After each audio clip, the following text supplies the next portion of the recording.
The handcuffs closed around Ethan Carter's wrists at 9:47 on a Tuesday morning, and the woman who ordered it laughed out loud in front of 40 employees. "Take a good look, everybody," Victoria Sterling said. "This is what desperation smells like." Ethan didn't fight. He didn't shout. He just turned his head toward her and said 6 words that made her stop smiling for half a second. "I'd like my one phone call." She let him have it. She thought it was funny. 90 minutes later, a billion-dollar deal was frozen solid, and Victoria Sterling's empire had already started dying. She just didn't know it yet. Before we go on, do me a favor, drop your city in the comments so I can see how far this story travels. And if you believe a quiet man carrying the truth is worth more than a rich woman carrying a title, subscribe and stay with me to the end. At 5:40 that morning, Ethan Carter was standing in his kitchen in Bellwood, Ohio, holding a folder he had read 400 times. Behind him, his daughter Lily came down the hallway in sock feet, 13 years old, and already suspicious of him. "You're wearing the jacket," she said. "It's a jacket." "It's the jacket. The one you wore when you and Mom did the thing with the trucks." Ethan didn't answer right away. He poured coffee into a thermos that had lost its shine sometime during the Bush administration. "Eat something before the bus," he said. "Dad." "Lily." She sat down on the arm of the couch and looked at him the way her mother used to, steady, patient, immovable. "Are you in trouble?" "No." "Are you going to be in trouble?" He screwed the lid on the thermos. "I'm going to hand some paperwork to a company in Columbus, that's all. Paperwork." "Then why does your hand keep shaking?" He looked down. She was right. It was doing that thing again, the small tremor that had started 3 years ago in a hospital parking lot and never fully gone away. "Because I haven't eaten," he said. "Liar. Eat your cereal." She got up, went to the counter and stood next to him instead. She was almost to his shoulder now. That still surprised him every single morning. "Mom would have gone with you," Lily said quietly. Ethan let out a breath. "Yeah, she would have driven too. And she would have made me stop for gas station donuts." "So stop for donuts." "I don't have time for donuts, kid." "Then you don't have time to be scared," Lily said, and she went to get her backpack, and Ethan Carter stood in his kitchen for a good 10 seconds with his eyes closed because his 13-year-old had just said the truest thing anybody had said to him in a year. The drive was 2 hours and 11 minutes. He knew because he'd made it twice already, once to look at the building, once to sit in the parking garage and lose his nerve. Third time. That was the deal he'd made with himself. Third time you walk in Carter. Third time you hand it over and you're done. The folder rode in a backpack on the passenger seat. The same backpack he'd carried when he worked for the National Vehicle Safety Board. Back when a man could call him at midnight and say, "Carter, we've got a bad one," and he'd be on a plane by 6. That was before. Before Sarah. Before the thing that took her in 9 weeks. Before he learned that a man can win every professional fight of his life and still lose the only one that matters. He'd walked away from all of it. Took a job doing equipment inspections for a regional freight outfit. Made half the money. Got home by 5:30 every day. Made pancakes on Sundays. Went to every single one of Lily's volleyball games and sat in the bleachers with the other parents and didn't talk about what he used to do. And then in March, a man named Danny Whitcomb sat down across from him in a diner and slid an envelope across the table and said, "Ethan, I don't know anybody else." Danny was a welder, 58 years old, 2 knee replacements, and a granddaughter he was raising. "I'm not that guy anymore," Ethan had told him. "I know," Danny said. "I'm asking anyway." Aurelia Global's headquarters took up an entire block downtown, 41 floors of glass, with the company's name in brushed steel letters over the entrance, each letter taller than a man. Ethan parked 4 blocks away because the garage was $32, and he wasn't going to pay $32. He walked. Old work jacket canvas faded at the elbows. Jeans. Boots that had been resoled twice. The backpack over one shoulder. He stopped outside the revolving door and did the thing Sarah taught him to do before hard conversations. 3 breaths. In through the nose. Out slow. Then he went in. The lobby was the size of a church. Marble floor ceiling 4 stories up, a wall of water running down black stone behind the reception desk. Ethan walked to the desk. The young woman behind it was on a headset. She held up one finger without looking at him. He waited. She finished her call. Then she started another one. He waited some more. 2 men in suits walked past him toward the elevators. One of them glanced at Ethan's boots and then away fast the way people do. Finally, the receptionist looked up. Her name badge said Brittany. "Deliveries are on Grand Street," she said. "I'm not a delivery." "Oh." She adjusted her expression. "Do you have an appointment?" "No, ma'am. I need to submit documents to your compliance office. Compliance is internal. I understand that. There's a public submission requirement under Section 9 of your own federal contract. Any party can file a safety concern in writing, and your compliance officer has to log receipt within 24 hours. He set the folder on the counter. "I've got 2 copies. You keep one, you stamp the other, I go home." Brittany looked at the folder like it might be sticky. "Sir, I really can't accept documents from the public." "You legally can." "I'd have to check with..." "Then check with somebody. I'll wait. I've got all day." She picked up the phone. She turned slightly away from him while she spoke into it, which Ethan noticed because he'd spent 18 years noticing exactly that kind of thing. When she hung up, her voice had changed. Cooler. "Someone's coming down." "Thank you." "You can wait over there." She pointed at a bench near the doors, the furthest possible point from the elevators. Ethan didn't move. "I'll stand here if that's all right." "Sir." "I'm not causing a problem, ma'am. I'm just standing." The man who came down was maybe 35 in a suit that fit him the way suits fit people who have them altered. He introduced himself as Preston from Corporate Affairs. He did not offer to shake hands. "I understand you have some concerns," Preston said. "I have documents." "Right. Well, our concerns process runs through legal, so if you'll leave your contact information." "That's not what the process is." Ethan opened the folder and turned it around so Preston could see the first page. "Page 1 is your own compliance charter, paragraph 4. Read it." Preston did not look down at the page. "Sir." "Read it. It takes 11 seconds." "I don't need to read it." "Then you don't know what it says." Something flickered across Preston's face. Not anger. Something worse, the mild irritation of a man being delayed. "What is this actually about?" Preston said. "Are you a former employee?" "No."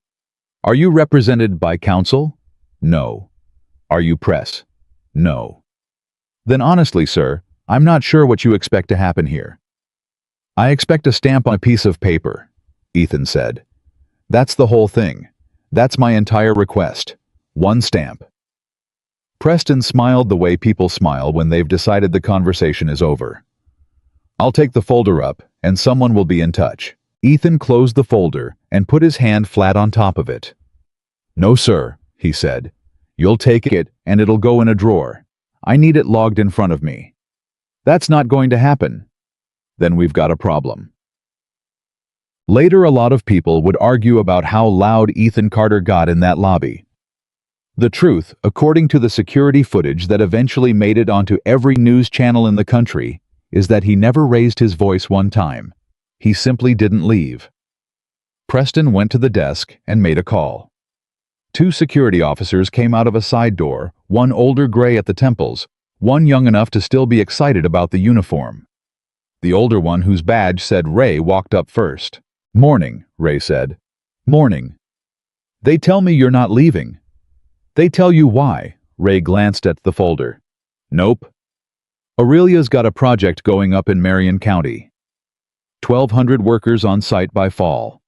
Structural steel welding bays, a hydrogen line running under the east floor." Ethan tapped the folder. The third-party inspection came back with 14 findings, 9 of them critical. What got filed with the state had 4 findings, and none of them critical. Ray's face didn't change, but his eyes did. "That's a hell of an accusation," he said. "It's not an accusation. It's 2 documents that don't match. That's arithmetic." Ray was quiet for a second. Then, "You a lawyer?" "I was an investigator. Federal. 18 years." And now? Now I inspect trailer brakes for a freight company and I make my kid do her homework. The younger guard was already reaching for his radio. Ray put a hand out and stopped him. How'd you get this? Ray asked. A welder gave it to me. Guy named Danny. He's the one who signed the original inspection. He tried to raise it internally 3 times. Ethan's jaw tightened, and it was the first crack in his calm all morning. They put him on nights. Then they put him on call. Then they told him his position was being restructured. He's 58 years old, Ray. He's got a granddaughter in the 2nd grade. Ray looked at the folder for a long moment. Then he said quietly, I've got a kid on that site. I know, Ethan said. That's why I'm standing here. That was the moment it might have gone differently. That was the moment Ray reached up toward his radio, not to call it in, but to call it off.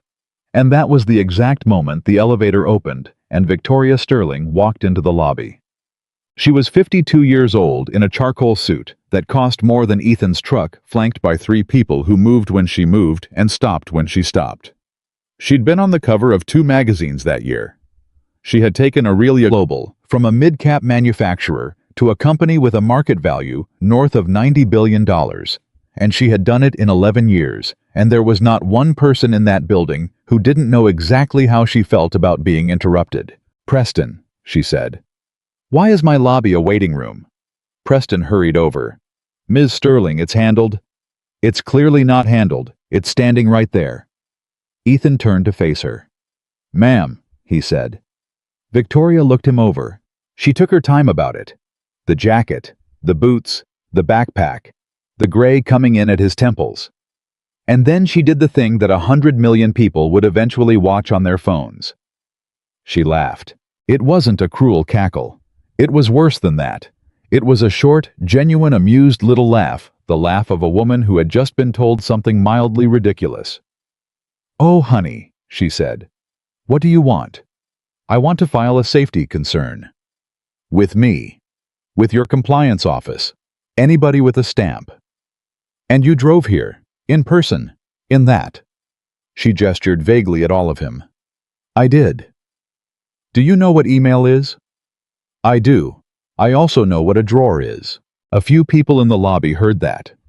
One of them made a sound like a swallowed laugh, and Victoria's head turned about 10 degrees, and the sound stopped. She stepped closer to Ethan, close enough that he could see she wasn't as calm as she was performing. Let me tell you what this is, she said. This is the 3rd one of these I've had this quarter. A man loses a contract or gets let go or doesn't get the promotion, and he decides he's a whistleblower. He prints something off the internet. He shows up. He wants somebody important to look at him. She tilted her head. How much? Excuse me. How much do you want? Because we can be done in 4 minutes. My general counsel can cut a check, and you can go buy your daughter something nice. Ethan went very still. How do you know I have a daughter? He said. Victoria blinked once. You all have daughters, she said. It's always a daughter. It's always a sick wife or a daughter. And Ray, standing 8 feet away, watched Ethan Carter's face. Do something he'd never seen a man's face do before. Go from warm to absolutely still, like a lake freezing over between 1 second and the next. My wife, Ethan said, died 3 years ago in March. The lobby got extremely quiet. Her name was Sarah. She was a 2nd grade teacher, and she'd have told me not to say that out loud to you because you didn't earn it. He picked up the folder. So let's go back to paperwork. There are 1,200 people going onto a job site in Marion County.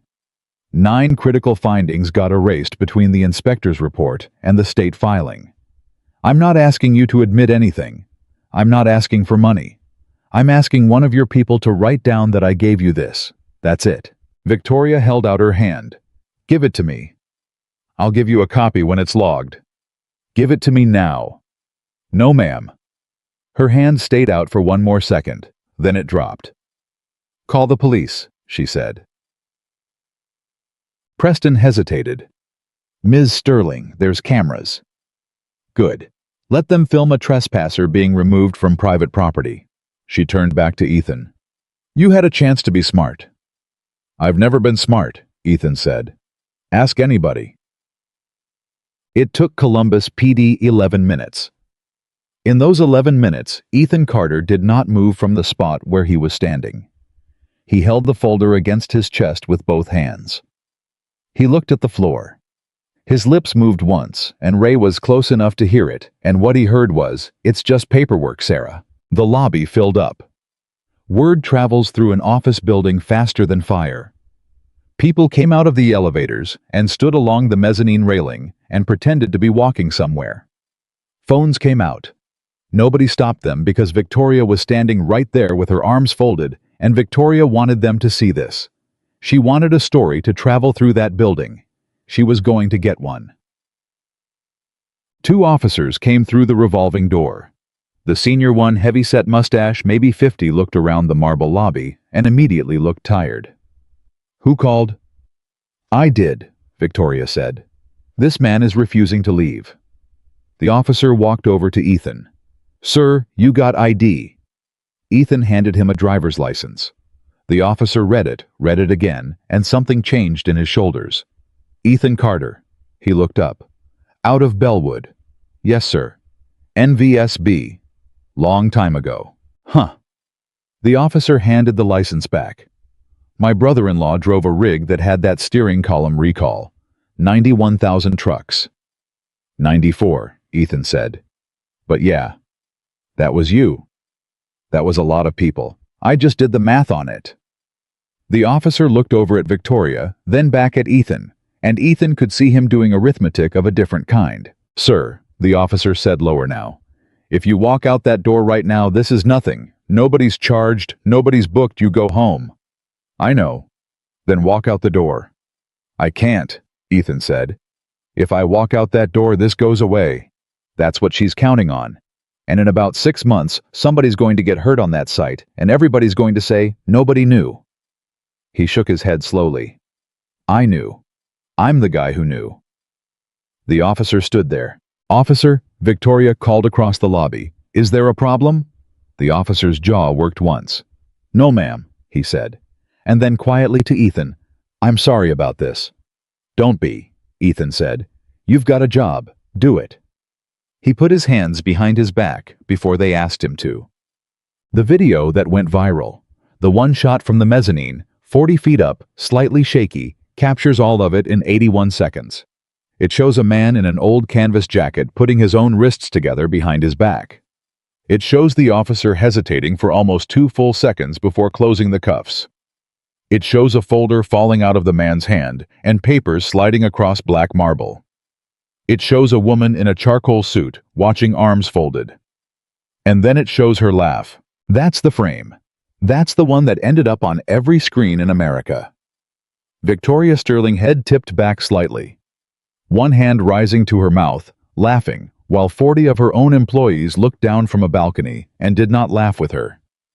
"Take a good look, everybody," she said.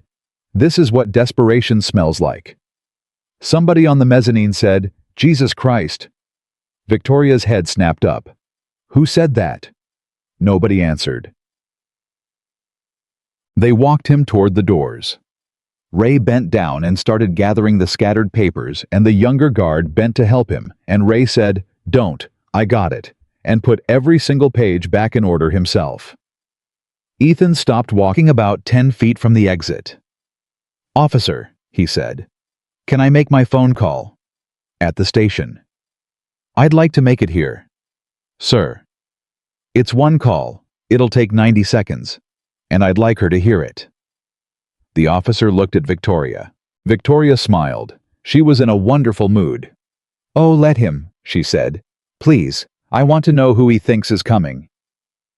The officer took Ethan's phone out of his jacket pocket, held it up, and unlocked it with Ethan's face. "Who am I calling? Contacts, R. Reynolds."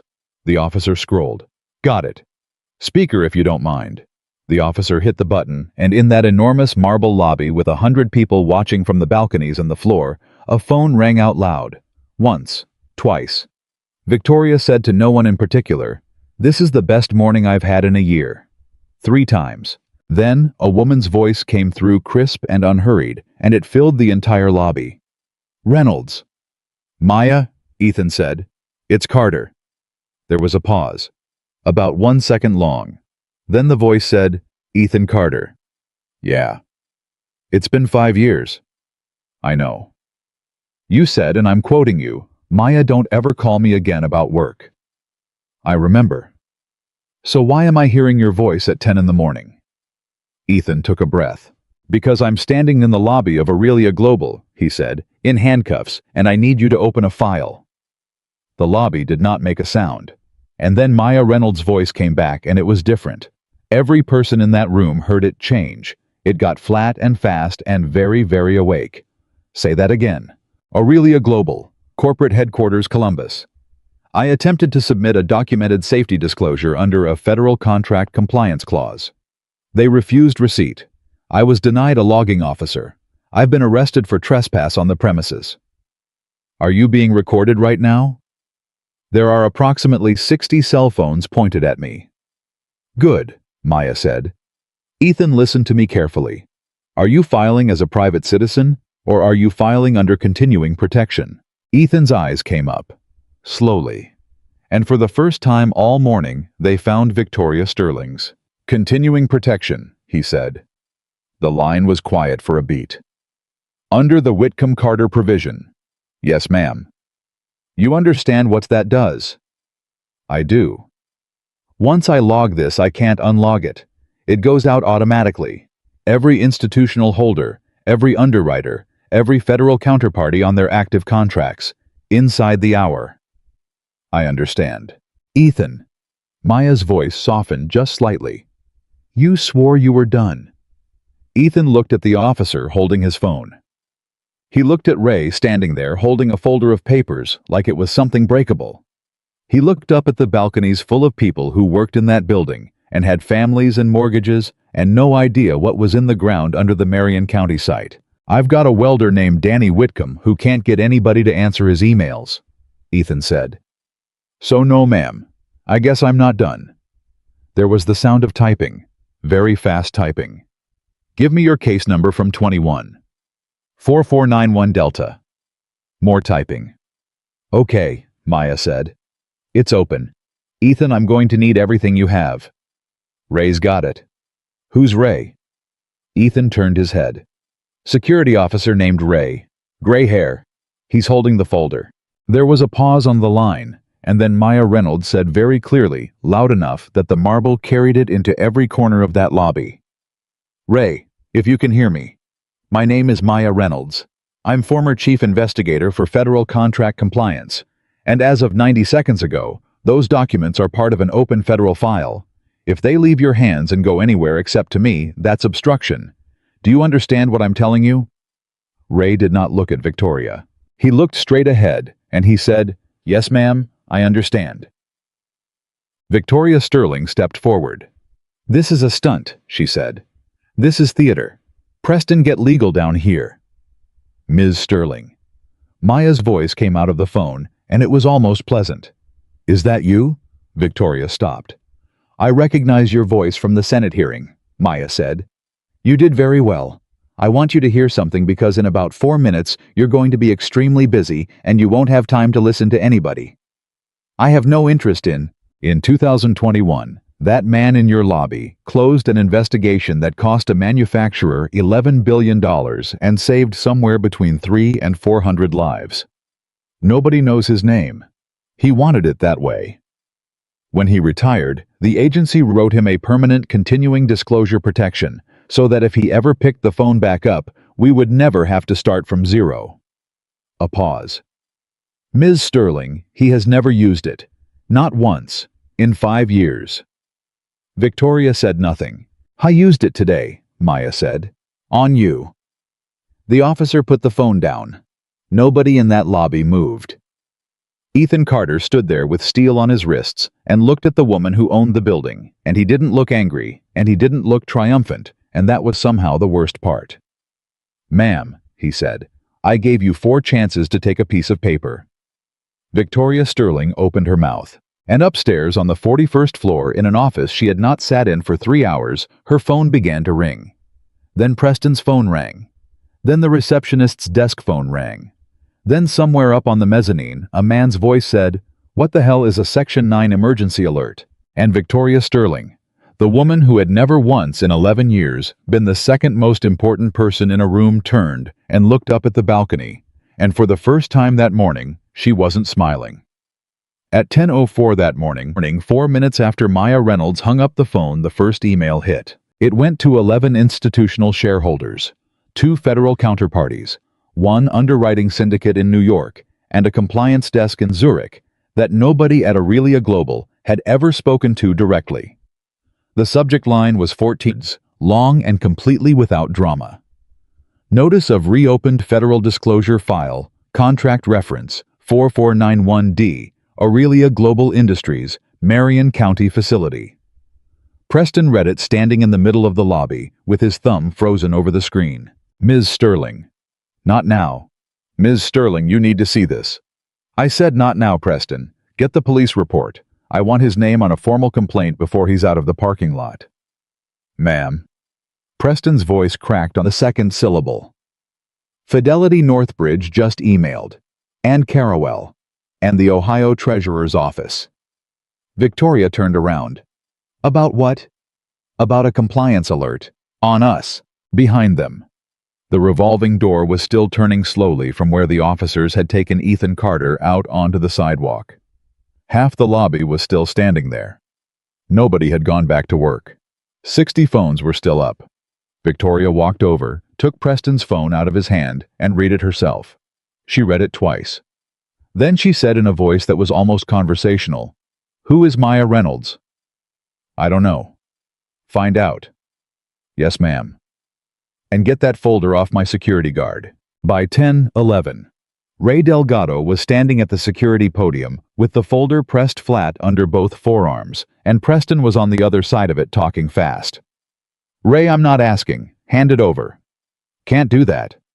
It was recovered on company property. It's company property." "It's not." "Ray, you heard the woman on the phone same as I did." Ray didn't move. He'd been doing this job for 19 years, and he had a voice that never went up. "She said federal file. She said obstruction. Now you want to be the man who takes it off me, that's your business, but I'm going to say your name out loud when they ask me who took it." Preston stared at him. "You've got a pension here." "Yeah," Ray said. "And I've got a son who reports to the Marion County site on August 4th. That was the first sentence of the day that anybody said to Preston that he genuinely did not have an answer for. At 10:19, Ethan Carter sat in the back of a cruiser on Front Street with his hands behind him and his forehead against the window, and the officer in the front seat had not started the engine yet. "You okay back there?" "Yes, sir." "You want the AC?" "I'm fine." The officer, whose name was Dale Brogan, tapped the steering wheel twice with his thumb. "I've got to ask you something and you don't have to answer." "Go ahead." "Was any of that true, the Marion County thing?" "All of it." 9 critical findings. 9, Ethan said. Hydrogen line under a welding floor with no automated cutoff. That's number 3. Number 1 is worse. Brogan let out a long breath through his nose. Then he reached back, unlocked the cuff on Ethan's left wrist, and clicked it around the door handle instead. "Sit forward. Get your shoulders off it." "Thank you." "Don't tell anybody I did that." "No, sir." At 10:26 on the 41st floor, Victoria Sterling walked into a conference room where 6 people were already standing because nobody had the nerve to sit. "Somebody explain to me," she said, "how a man in a Carhartt jacket froze $800 million in 20 minutes. Nobody spoke. Anyone. Her general counsel, a man named Gerald Vance, who had been with the company since before her, cleared his throat. "It isn't frozen. Yet. Yet. The alert doesn't freeze anything on its own. What it does is trigger a review condition in the Marion County financing package. Northbridge has 96 hours to affirm or suspend. Then get Northbridge on the phone and have them affirm." Victoria. Gerald took his glasses off, which he only ever did when he was about to say something she wouldn't like. "Northbridge suspended 11 minutes ago." The room got very quiet. They what? They didn't wait. They saw the file reference, and they suspended pending independent verification, and Carrawell followed at 10:16. He put the glasses back on. That's 440 million of the debt tranche. The rest will move by end of day unless we give them something. Then give them something. That's what I'm trying to do, which is why I need to ask you a question and I need a real answer. Gerald looked at her. What's in the folder? Victoria didn't blink. Nothing. Recycled complaints from a disgruntled contractor. You didn't read it. I didn't have to read it. Victoria.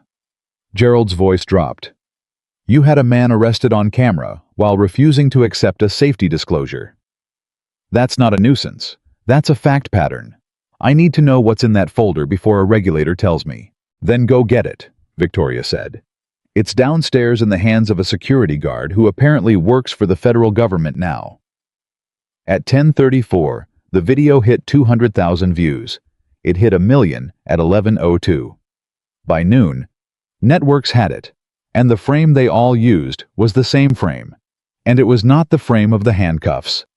It was the frame 2 seconds after, when a woman in a charcoal suit tipped her head back and laughed. At 10:41, Claire Donovan, Chief Financial Officer of Aurelia Global, was in a car on the way back from the airport when her phone rang for the 9th time in 6 minutes. She answered the 9th one because it was her deputy. Claire, are you seeing this? I'm seeing 40 missed calls is what I'm seeing. Northbridge suspended. Claire sat up. Say that again. Northbridge suspended on Marion County. Compliance trigger. There's a federal file open on the site inspections. That's impossible. We cleared the state filing in April. I signed the certification myself.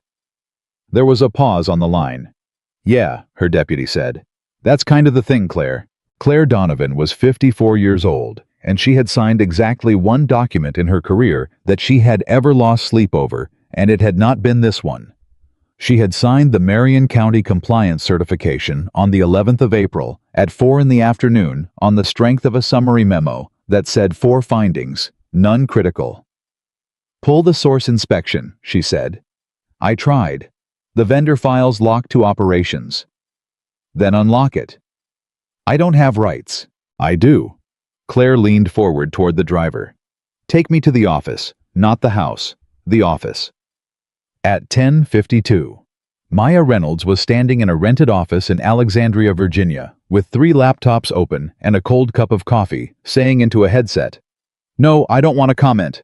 I want the transmittal log. The transmittal log tells me who touched the document between the vendor and the state. That's it. That's the whole request. Whoever was on the other end said something. I understand it's a lot of records, Maya said. It's also a hydrogen line under a welding floor, so I'd say we're even on inconvenience. She hung up and immediately dialed again. Danny Whitcomb. My name is Maya Reynolds. I got your number from Ethan Carter. A long pause on the line. Is he all right? Danny said. He's in a squad car. Oh, God. Mr. Whitcomb, I need you to listen to me. Are you somewhere you can talk? I'm in my truck outside a Kroger. Good. Stay there. Do you have the original vendor report? Not the copy you gave Ethan.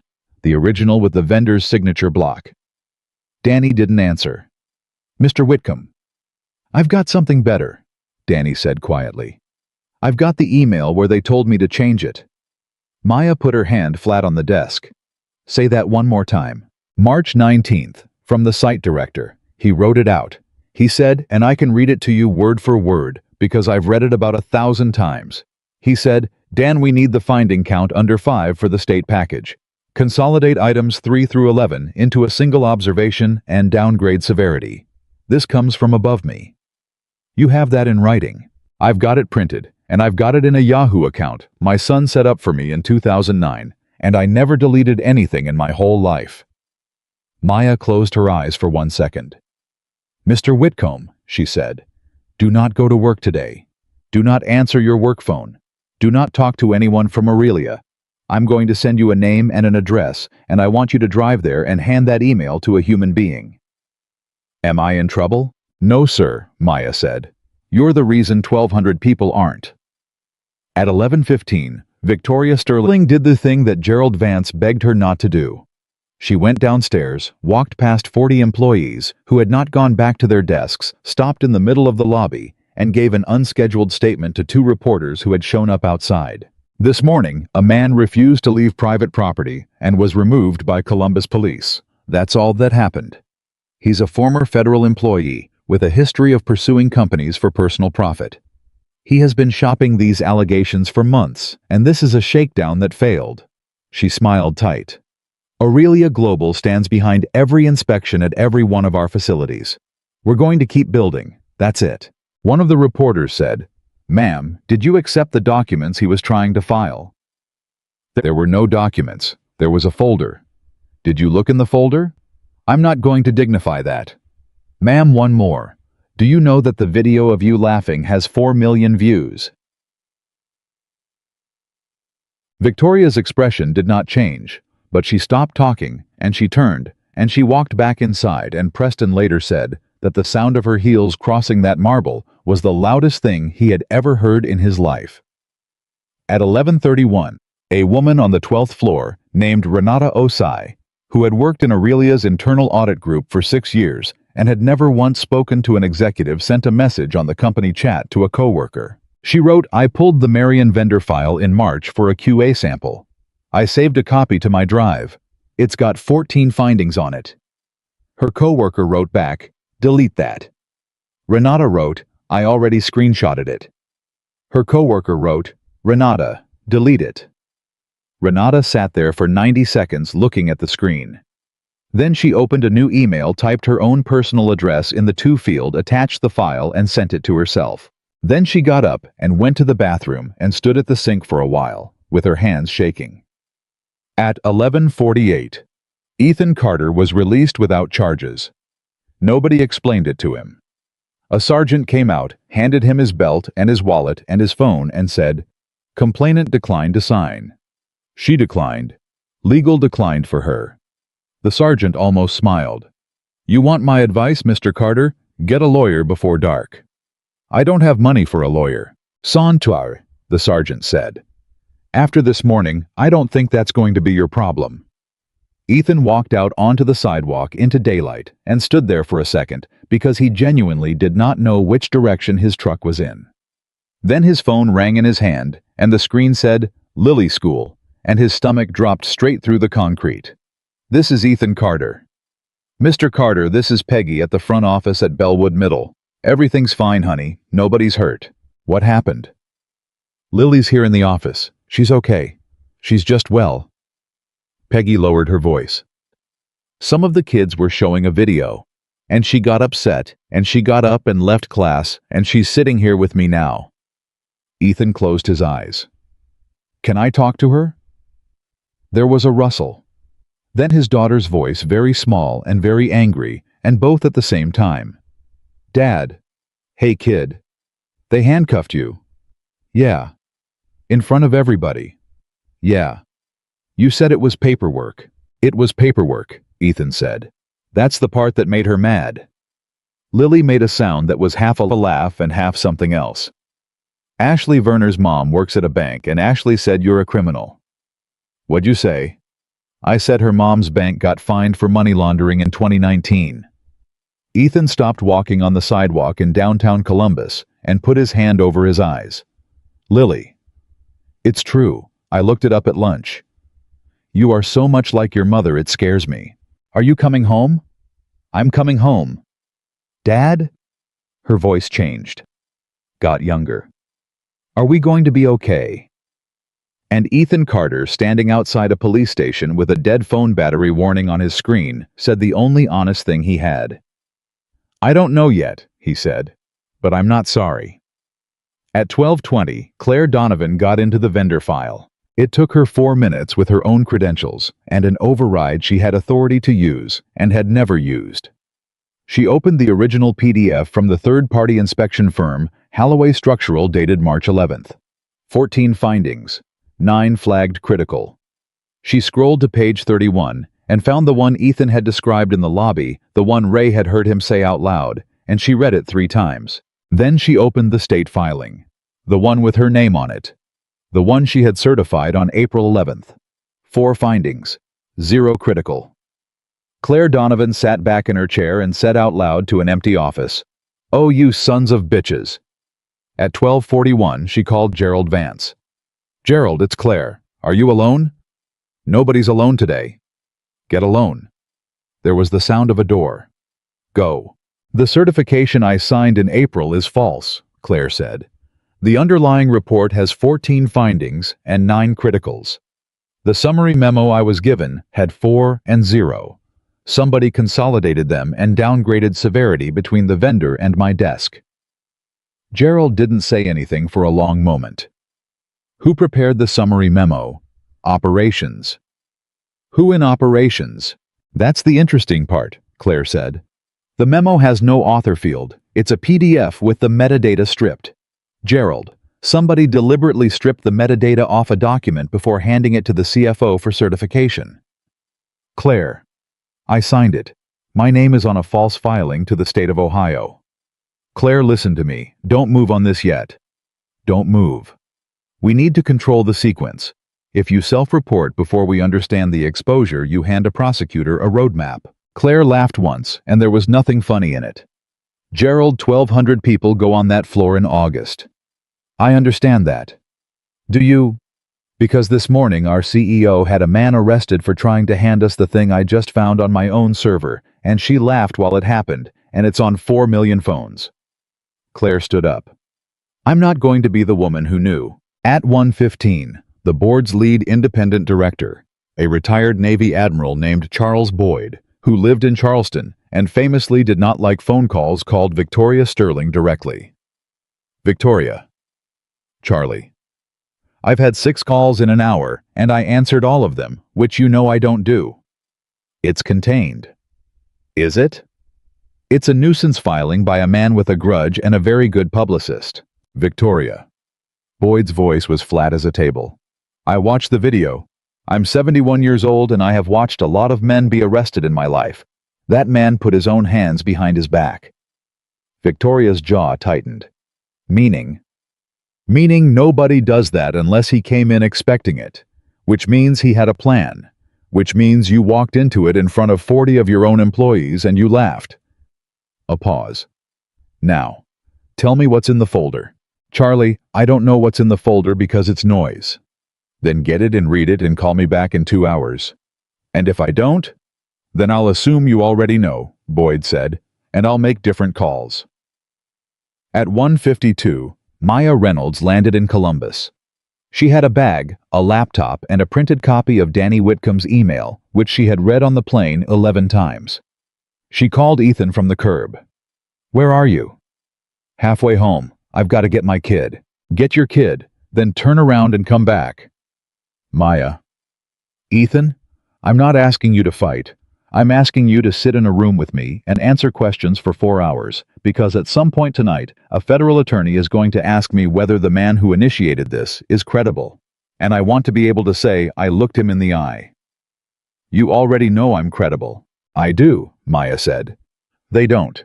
And Ethan, there's something else, and I want to say it to you straight instead of letting you find out." "Say it." "They've hired Kessner Rydell." Ethan didn't say anything. "You know what that means." "Yeah." "They're not going to argue about hydrogen lines," Maya said. "They're going to argue about you. They're going to go get your personnel file from 2019. They're going to find the 6 weeks you took off after Sarah died, and they're going to call it a psychiatric leave. They're going to find that you drove to that building twice before you went in, and they're going to call it surveillance. They're going to put your daughter's name in a deposition to see if it makes you flinch. Let them put her name in it." "Ethan." "They can say whatever they want about me," Ethan said. "I stopped caring what people said about me in a hospital hallway 3 years ago. There's not a lawyer alive who can hurt me worse than a Tuesday in March." There was a silence on the line. "All right," Maya said. "Come back tonight." At 2:30, Victoria Sterling finally read the folder. Preston had gotten it not from Ray, but the way things actually happen in corporations, which is to say, a lawyer called a lawyer, and an agreement was signed, and a scanned copy was produced under a preservation letter with Ray standing right there, watching it happen, page by page. Victoria read it alone in her office with the door shut. She read for 18 minutes. At 2:48, she came out and said to her assistant, "Get me Marcus Hale." Marcus Hale was the Marion County site director, the man whose name was on the email. He came up at 3:20. Marcus, sit down. Victoria, before you start, I want to say I think this is completely blown out of proportion. Sit. He sat. She slid one page across the desk. The consolidated summary memo. 4 findings. Did you prepare this? My team did. Did you prepare it? Marcus's throat moved. I approved it. On the 11th of April, you sent this to Claire Donovan for certification. That's the standard process. Marcus. Victoria's voice was very calm and very quiet, and it was according to the man himself. Later, the single most frightened thing he had ever heard in his life. Did you instruct anyone to reduce the finding count? I instructed the team to present the findings in a usable format. That's not an answer. Victoria, we had a financing close on the 22nd. If 9 criticals go into the state package, Northbridge pulls the tranche and the whole thing slips 2 quarters. You said, and I'm quoting you from the March 4th call, you said, quote, I don't want anything in the package that gives Northbridge a reason to blink. Victoria went absolutely still. I said that about the marketing deck. You said it about the package. I said it about the deck, Marcus. Well, Marcus Hale said, and his hands were shaking on his knees. That's not how I heard it. And that was the moment Victoria Sterling understood for the first time all day that she was not managing a scandal. She was standing inside one. At 3:41, she picked up her phone and called Gerald Vance and said 4 words she had never said in 11 years. Gerald, I need help. At 4:15, Claire Donovan walked into Victoria's office without knocking. I want to talk to you before I do something. Claire, I'm in the middle of. I know what you're in the middle of. I'm the one who found it. Victoria looked up. Say that again. The certification I signed in April was based on a doctored summary. The original vendor report has 14 findings and 9 criticals. Somebody stripped the metadata off the memo before it came to me. Claire stayed standing. Victoria, I've got a name on my signature line and I'm going to fix it. I'm telling you as a courtesy, not as a request. Fix it how? Fix it. I'm going to file a corrective certification with the state, and I'm going to do it tomorrow morning at 9, and I'm going to inform the audit committee tonight. You'll destroy the financing. The financing is already gone. You'll destroy the company. No, Claire said. You did that at 9:47 this morning when you laughed. Victoria stood up so fast her chair rolled back into the window. Don't you dare. I watched it 14 times. Claire's voice never rose. Do you know what I kept looking at, not you? The balcony. 40 of our people looking down, and not one of them laughed with you. Not one, Victoria. That's the part you should be afraid of. Claire, I've worked for you for 9 years, and I have defended you in rooms where it cost me. You are the smartest person I've ever met. Claire picked up her folder.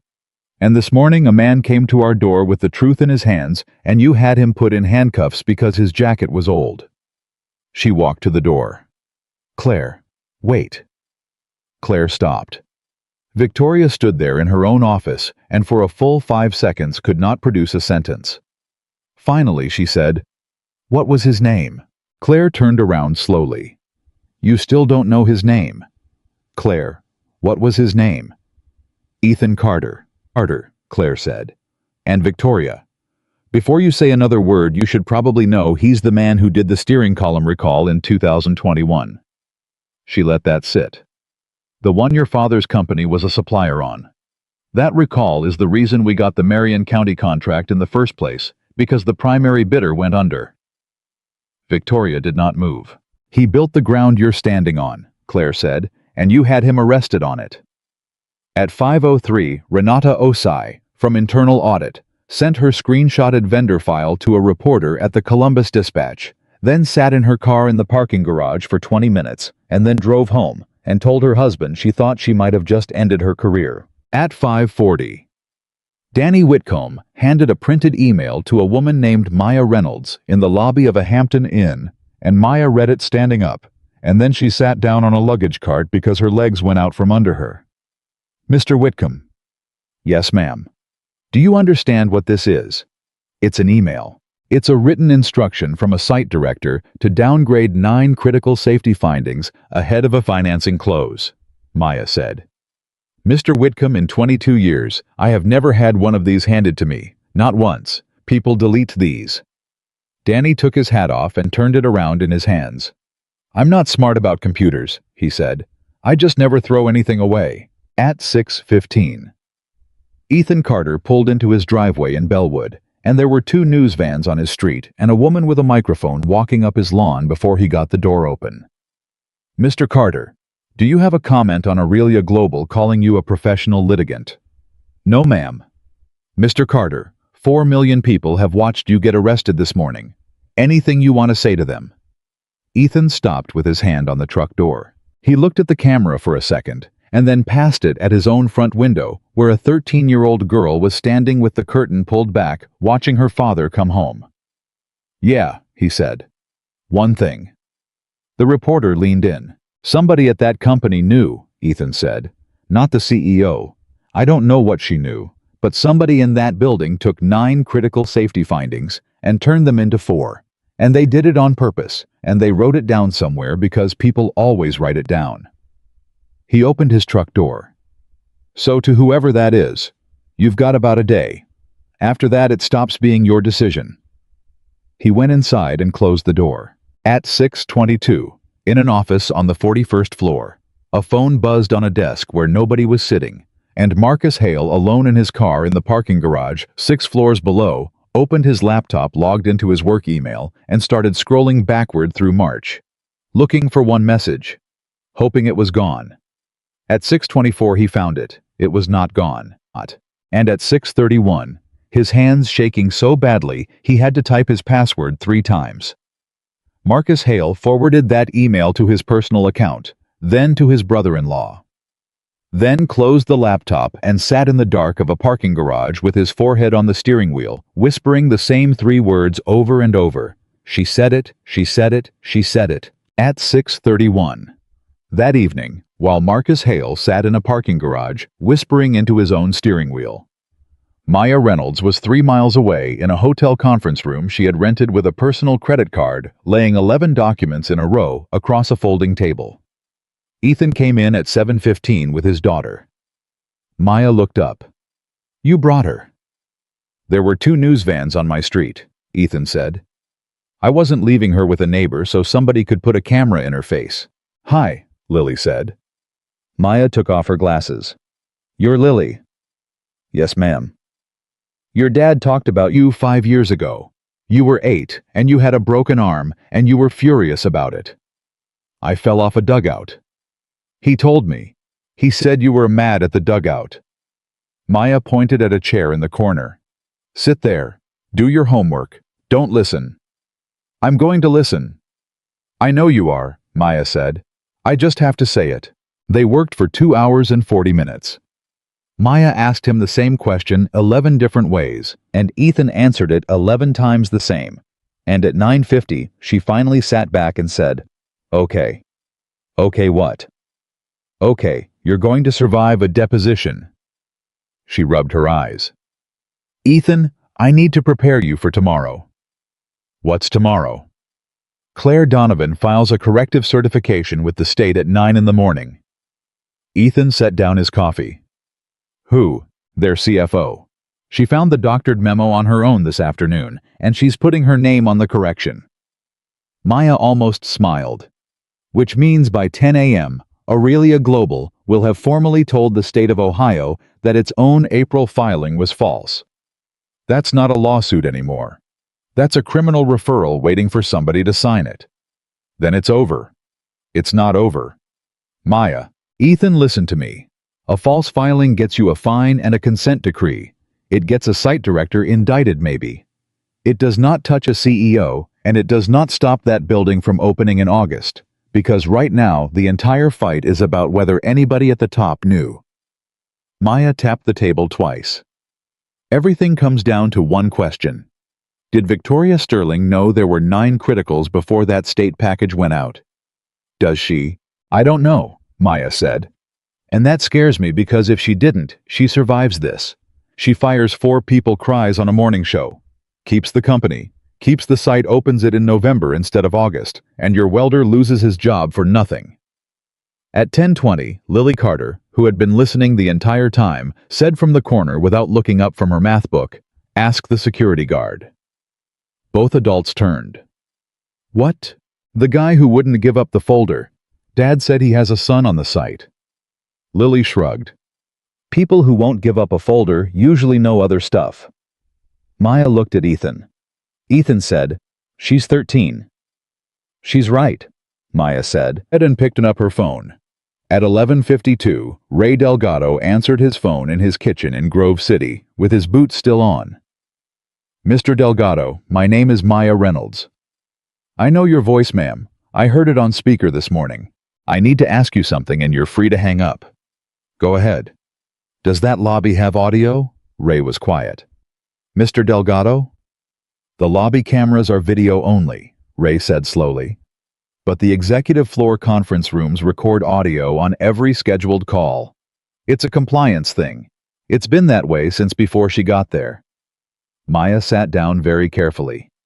"Every scheduled call?" "Yes, ma'am. Retained 90 days rolling and longer if it's flagged to a financing matter. March 4th would be outside 90 days. "It would be," Ray said, "unless it was flagged to a financing matter."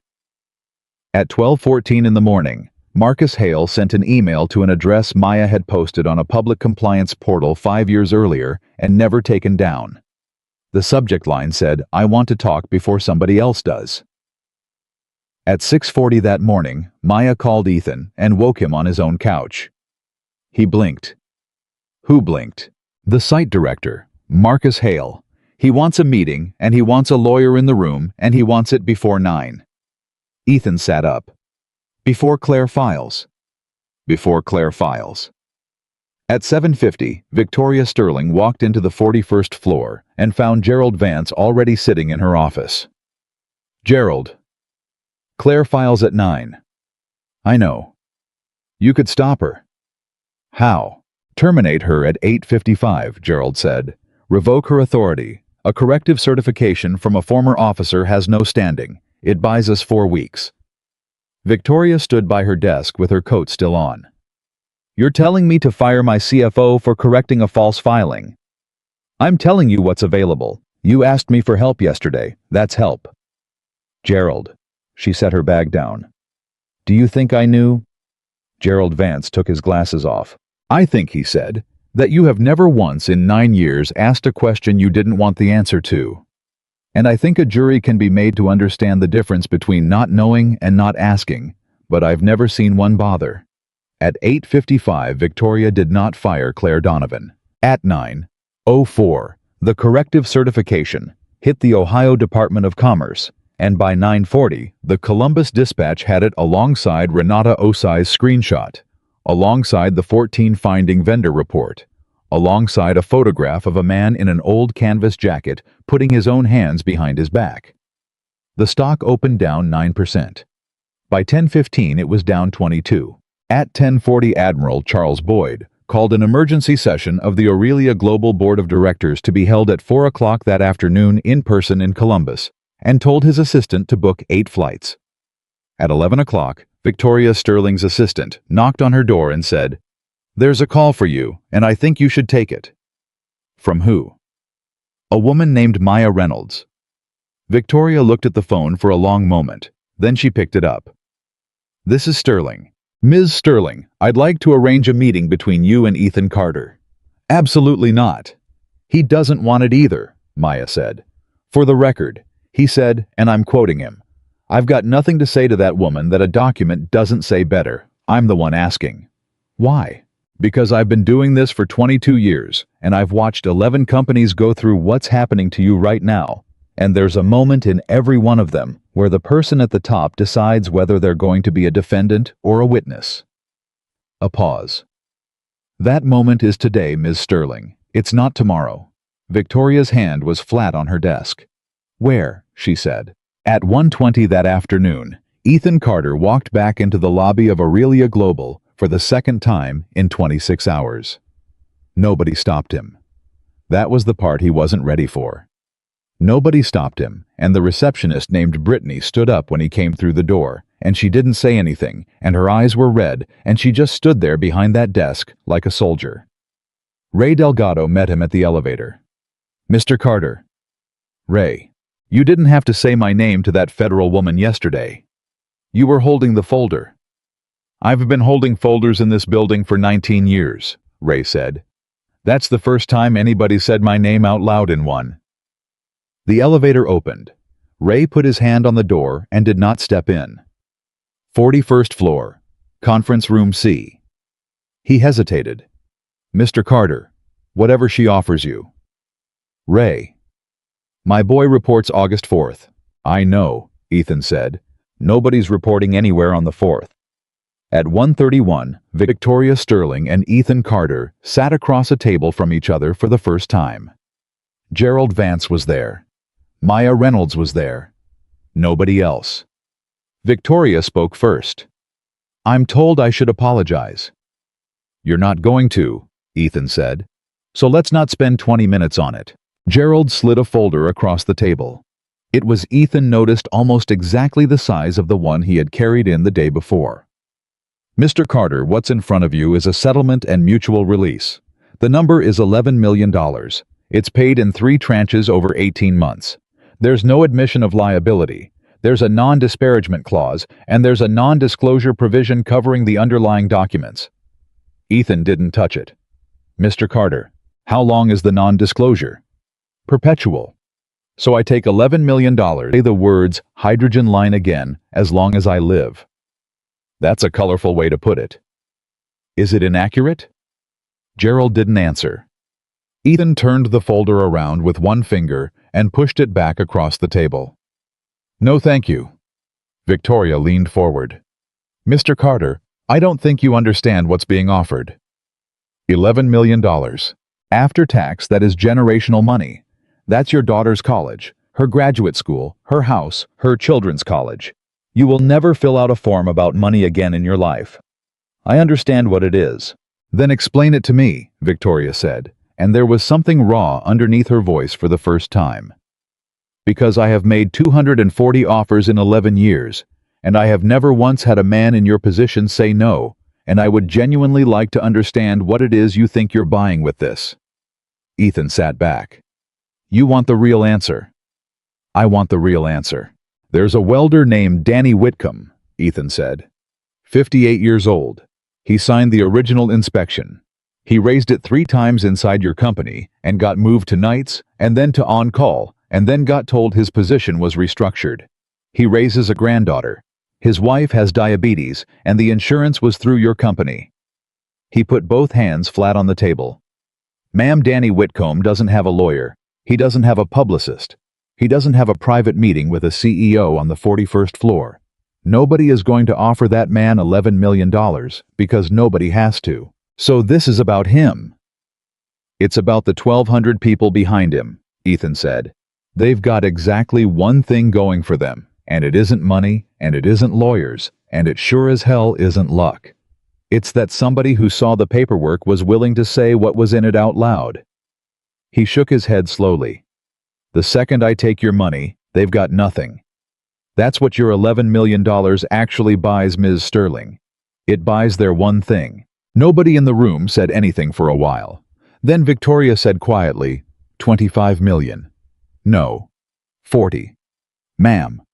"Name it," Victoria said, and her voice cracked on it, and everyone at that table heard it crack. "Name a number. I'm serious. There is a number." "There isn't. There is always a number." "Not for this," Ethan said. "And I think that's the part that's actually frightening you, and I don't say that to be cruel. I think you've spent 11 years believing everybody has a price, because everybody you've ever met has had one. And if I've got one too, then this is just a bad quarter." He stood up. "But I don't. So it isn't." At 1:52, Victoria Sterling stopped negotiating and started threatening. "Sit down, Mr. Carter." "I'm done." "Sit down." He didn't sit, but he stopped. "Kestner Rydell has been on this since yesterday at noon," Victoria said. "Do you know what they found in 19 hours? They found that you took 6 weeks of unpaid leave in 2019, and that the paperwork for it went through occupational health. They found 2 visits to this building before you came inside. They found that a welder gave you a company document, which in this state is a conversion of trade secrets, and that you drove it across county lines, which makes it federal. Victoria, Gerald said. They found that you are unemployed as of 8 this morning because your freight company terminated you for cause after we sent them a preservation letter. Ethan's face did not move, but his hand did. The tremor came back and he put it in his jacket pocket. They found, Victoria said, that your daughter's school records list you as sole guardian, and that a sole guardian who is unemployed and facing federal exposure is a very interesting thing to a county family services office.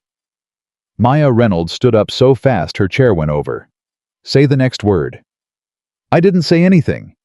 You said enough that I'm going to put it in an affidavit tonight. Put whatever you want in an affidavit, Victoria said. It's a description of facts. And then Ethan Carter laughed. It was not a big laugh. It was one short breath through his nose, and it was, according to Gerald Vance, the most unnerving sound in that entire 2-day disaster. Ma'am, Ethan said, you just made a mistake, and I want to be fair to you and tell you what it was. Enlighten me. Up until 11 seconds ago, I had every intention of never mentioning my wife to you again. He took his hand back out of his pocket. Sarah Carter, 2nd grade teacher, Bellwood Elementary, 14 years. She died on March 19, 2023. She was 40. And in the last 9 weeks of her life, I sat in a chair by a bed and I promised her one thing. One, because that's all I could think of to give her. He looked at Victoria Sterling. I promised her I'd raise Lily to be somebody who does the right thing when it costs. Mr. Carter, do you know what happens if I take your money? His voice never rose. My daughter finds out. Not tomorrow. 10 years, 20 years she finds out because they always find out.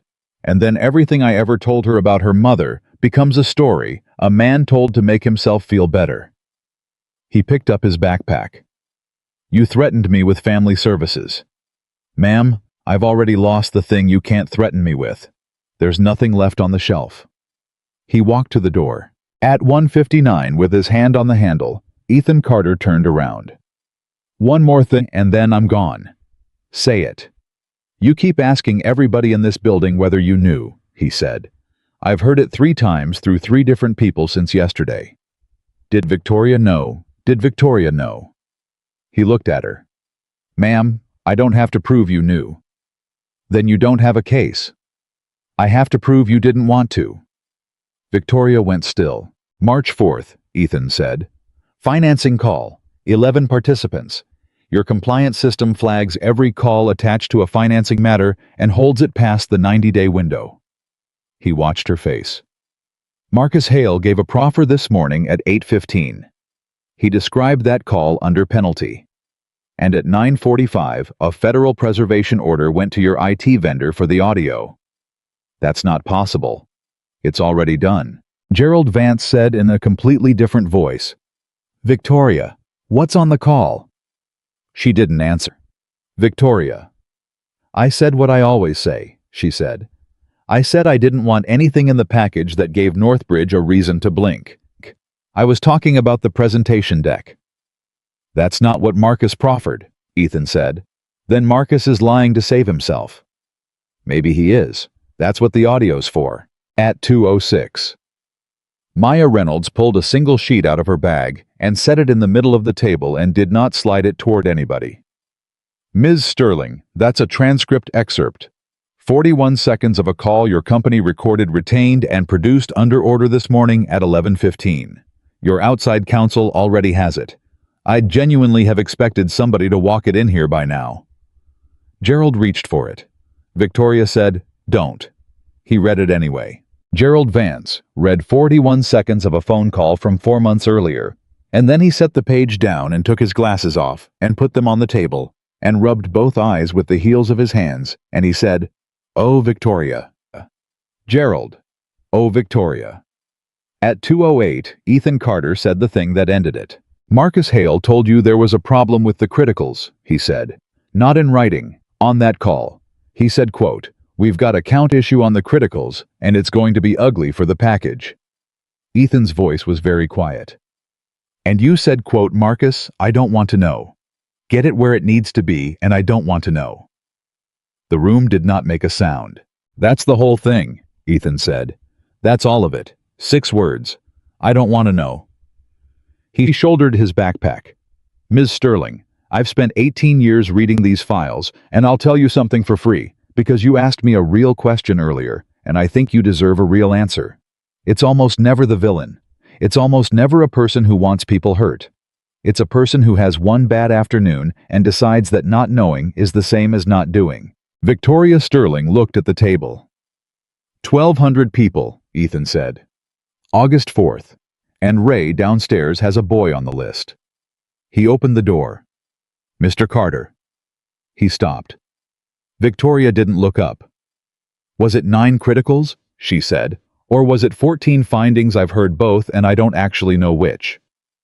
Ethan stood in the doorway for a second. Ma'am, he said. That's the first question you've asked in 2 days that had a right answer to it. It's 14 findings, 9 of them critical, and the worst one is number 1, and it's not the hydrogen line. He let the door swing. It's the roof loading over Bay 3. If that goes, it goes on a shift change. Then he left. At 2:41, Claire Donovan called an emergency meeting of the audit committee and released the complete internal audit file to all 11 board members, unredacted, including the metadata report showing that the author field on the April summary memo had been stripped on the 10th of April at 6:52 p.m. from a workstation registered to the Marion County site office. At 3:10, Renata Osai was called to the 12th floor and told to bring her laptop, and she rode the elevator up with her whole career in her hands. And Claire Donovan met her at the door and said, Ms. Osai, I'm going to ask you to say out loud what you did, and then I'm going to ask you to say it again to 11 people in a room, and I want you to know before you decide that I will not let anything happen to you. Renata said, I sent it to a reporter. I know you did. Am I fired? You're promoted, Claire said. Effective when I can get somebody to sign it. Come on. At 3:32, Ethan Carter got a phone call in a parking garage. Mr. Carter, this is Dale Brogan, Columbus PD. I put you in a car yesterday. I remember, officer. I just wanted to tell you something, and then I'm going to hang up because I'm not supposed to be calling you.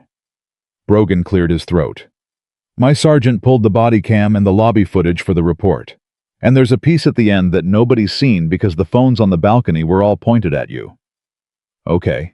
After they walked you out and after the phone call, there's about 40 seconds where that lobby is dead quiet. A pause. And then one of the maintenance guys starts clapping. Just one guy. And then it's everybody. It's the whole balcony, Mr. Carter. It's about 100 people clapping in the lobby of the building that just had you arrested, and she's standing in the middle of it. Ethan didn't say anything. I've been a cop for 26 years, Brogan said. I've never seen anything like that in my life. Anyway, that's all. You take care of your kid. At 4 o'clock, the Aurelia Global Board of Directors convened in a conference room on the 39th floor, and Admiral Charles Boyd, who had flown up from Charleston that morning, said, We're going to do this in the order I say, and nobody is going to interrupt me. Claire, you first. Claire Donovan spoke for 19 minutes. Renata Osai spoke for 6. Gerald Vance spoke for 11, and at minute 9, he read 41 seconds of a transcript out loud into a silent room. And at minute 10, a director from Minneapolis named Ellen Park said, Say that last part again. Gerald said it again. I don't want to know. Ellen Park put her pen down. At 5:22, they brought Victoria Sterling in. She sat at the far end of the table, which she had never done in 11 years, and Boyd said, Victoria, I'm going to give you as long as you want, and I'm not going to cut you off. Tell us what happened. And Victoria Sterling, who had testified before the United States Senate, who had done 400 earnings calls, who had once talked an activist fund out of a proxy fight in a single dinner, opened her mouth and found that there was nothing in it. She sat there for 11 seconds. Then she said, I said I didn't want to know. We heard the recording. I know you did. Did you understand what he was telling you on that call? Yes, Victoria said. Ellen Park made a small sound. Yes, I understood him, Victoria said. I understood that Marcus was about to put 9 critical findings in front of me, 18 days before a financing close. And I understood that once he said them out loud, I would have to act on them. And I understood that acting on them meant a 2-quarter slip and a $3 billion write-down, and a very bad conversation with every person in this room. She looked at her own hands. So I told him I didn't want to know, and I hung up, and I did not think about it again. Not once, Boyd said. Not once. For 4 months. For 4 months. Victoria. Boyd's voice was not unkind, which somehow made it worse. There was a man in your lobby yesterday morning holding the answer in a folder. Yes. And you laughed. Yes. Why? Victoria Sterling was quiet for a long moment. Because he was in an old jacket, she said. And I had already decided what that meant. And I've been deciding what that means my entire life. And I have been right about it enough times to stop checking. At 6:05, the board voted. At 6:11, the vote was unanimous. At 6:14, Charles Boyd said, Victoria Sterling is suspended from all executive authority, effective immediately pending independent investigation. Claire Donovan will serve as interim chief executive. Marion County construction is halted at midnight tonight. Every worker scheduled to report is paid in full through the stoppage. At 6:16, Claire Donovan said, Add one thing to the record. Go ahead. Danny Whitcomb is reinstated effective this morning with back pay and his insurance restored retroactively, and I want the letter in his hand tonight. Claire looked around the table. He tried to tell us 3 times.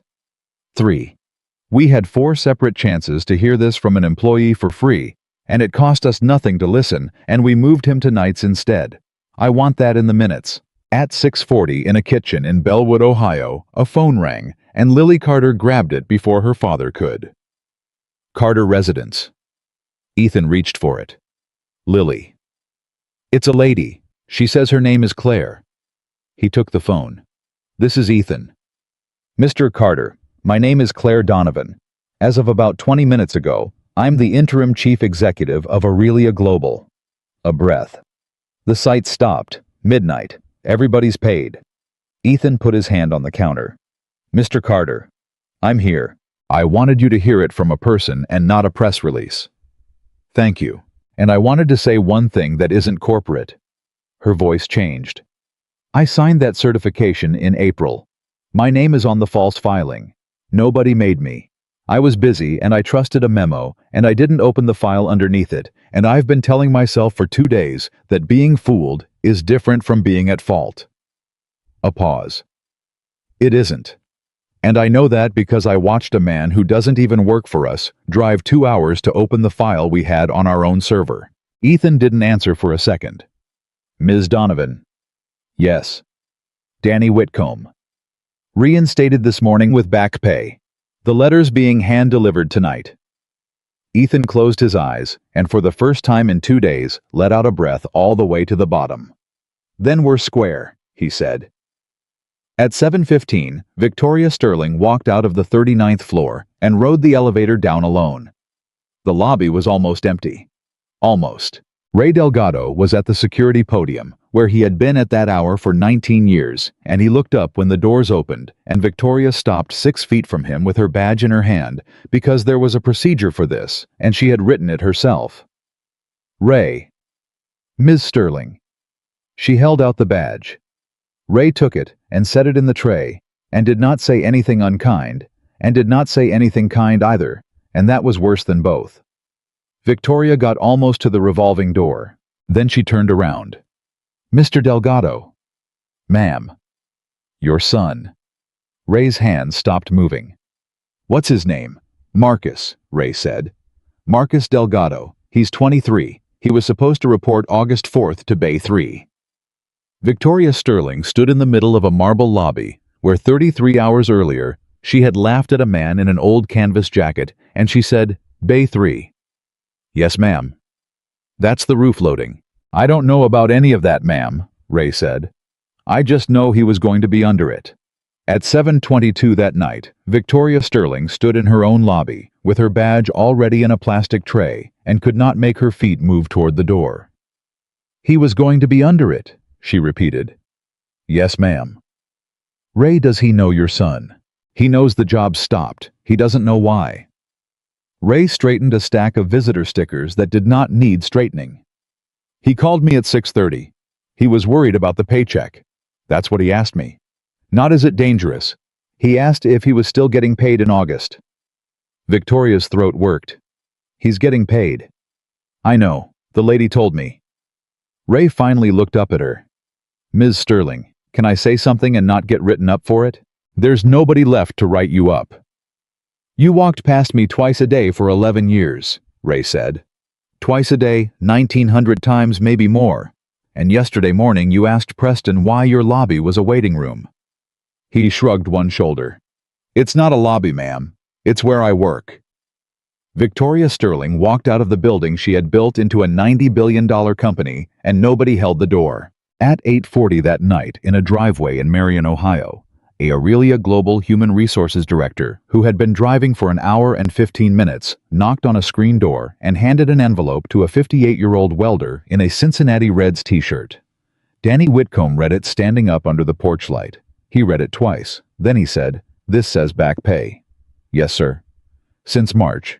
Since March. And your insurance is restored retroactive. So anything your wife paid out of pocket since April, you send us the receipts and we cut a check.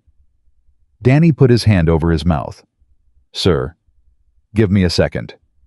Take your time. My wife's been splitting her pills, Danny said. Since May. She takes a half in the morning and a half at night, and she thought I didn't notice, and I noticed, and I didn't say anything because I didn't have anything to say.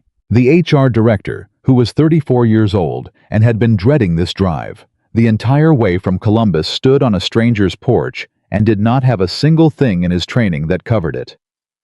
Mr. Whitcomb, I'm sorry. Don't be sorry to me, son. I got mine. Danny folded the letter.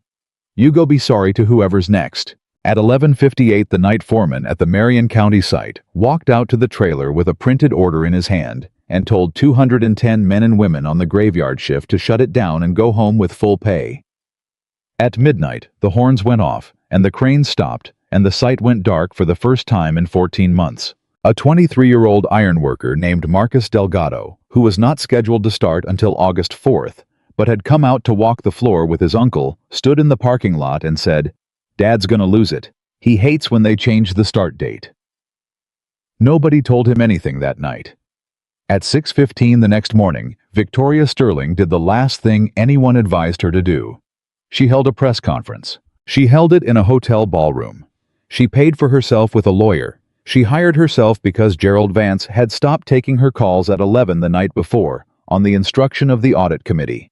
And she stood at a rented podium in front of 31 reporters and said, "I want to correct the record." She got 4 minutes in. She said the company's safety culture was the strongest in the industry. She said the state filing discrepancy was under review. She said that the events in the lobby had been mischaracterized, and that she had never been informed of any critical finding at any time. And a woman in the 4th row from the dispatch stood up and said, "Ms. Sterling, are you aware your board suspended you at 6:14 last night?" The room made a sound. "I'm aware of the board's decision." Then why are you standing here saying you were never informed when your own general counsel read a transcript of you saying, "I don't want to know," into the minutes of that meeting? Victoria's hands were on either side of the podium. "I'm not going to comment on privileged material." "It's not privileged. Claire Donovan waived it at 9 this morning and released it." Victoria said, "That's not possible." And 40 seconds later, she found out it was because a producer in the back row held up a phone with the audio playing, and the room heard a woman's voice from 4 months earlier say 6 words in a tone that was not evil, not cruel, not anything at all except tired. "Marcus, I don't want to know." The press conference ended at 6:31. She did not take further questions. At 9:30 that morning, trading in Aurelia Global was halted for volatility for the second time in 2 days. At 9:52, it reopened and fell another 19%.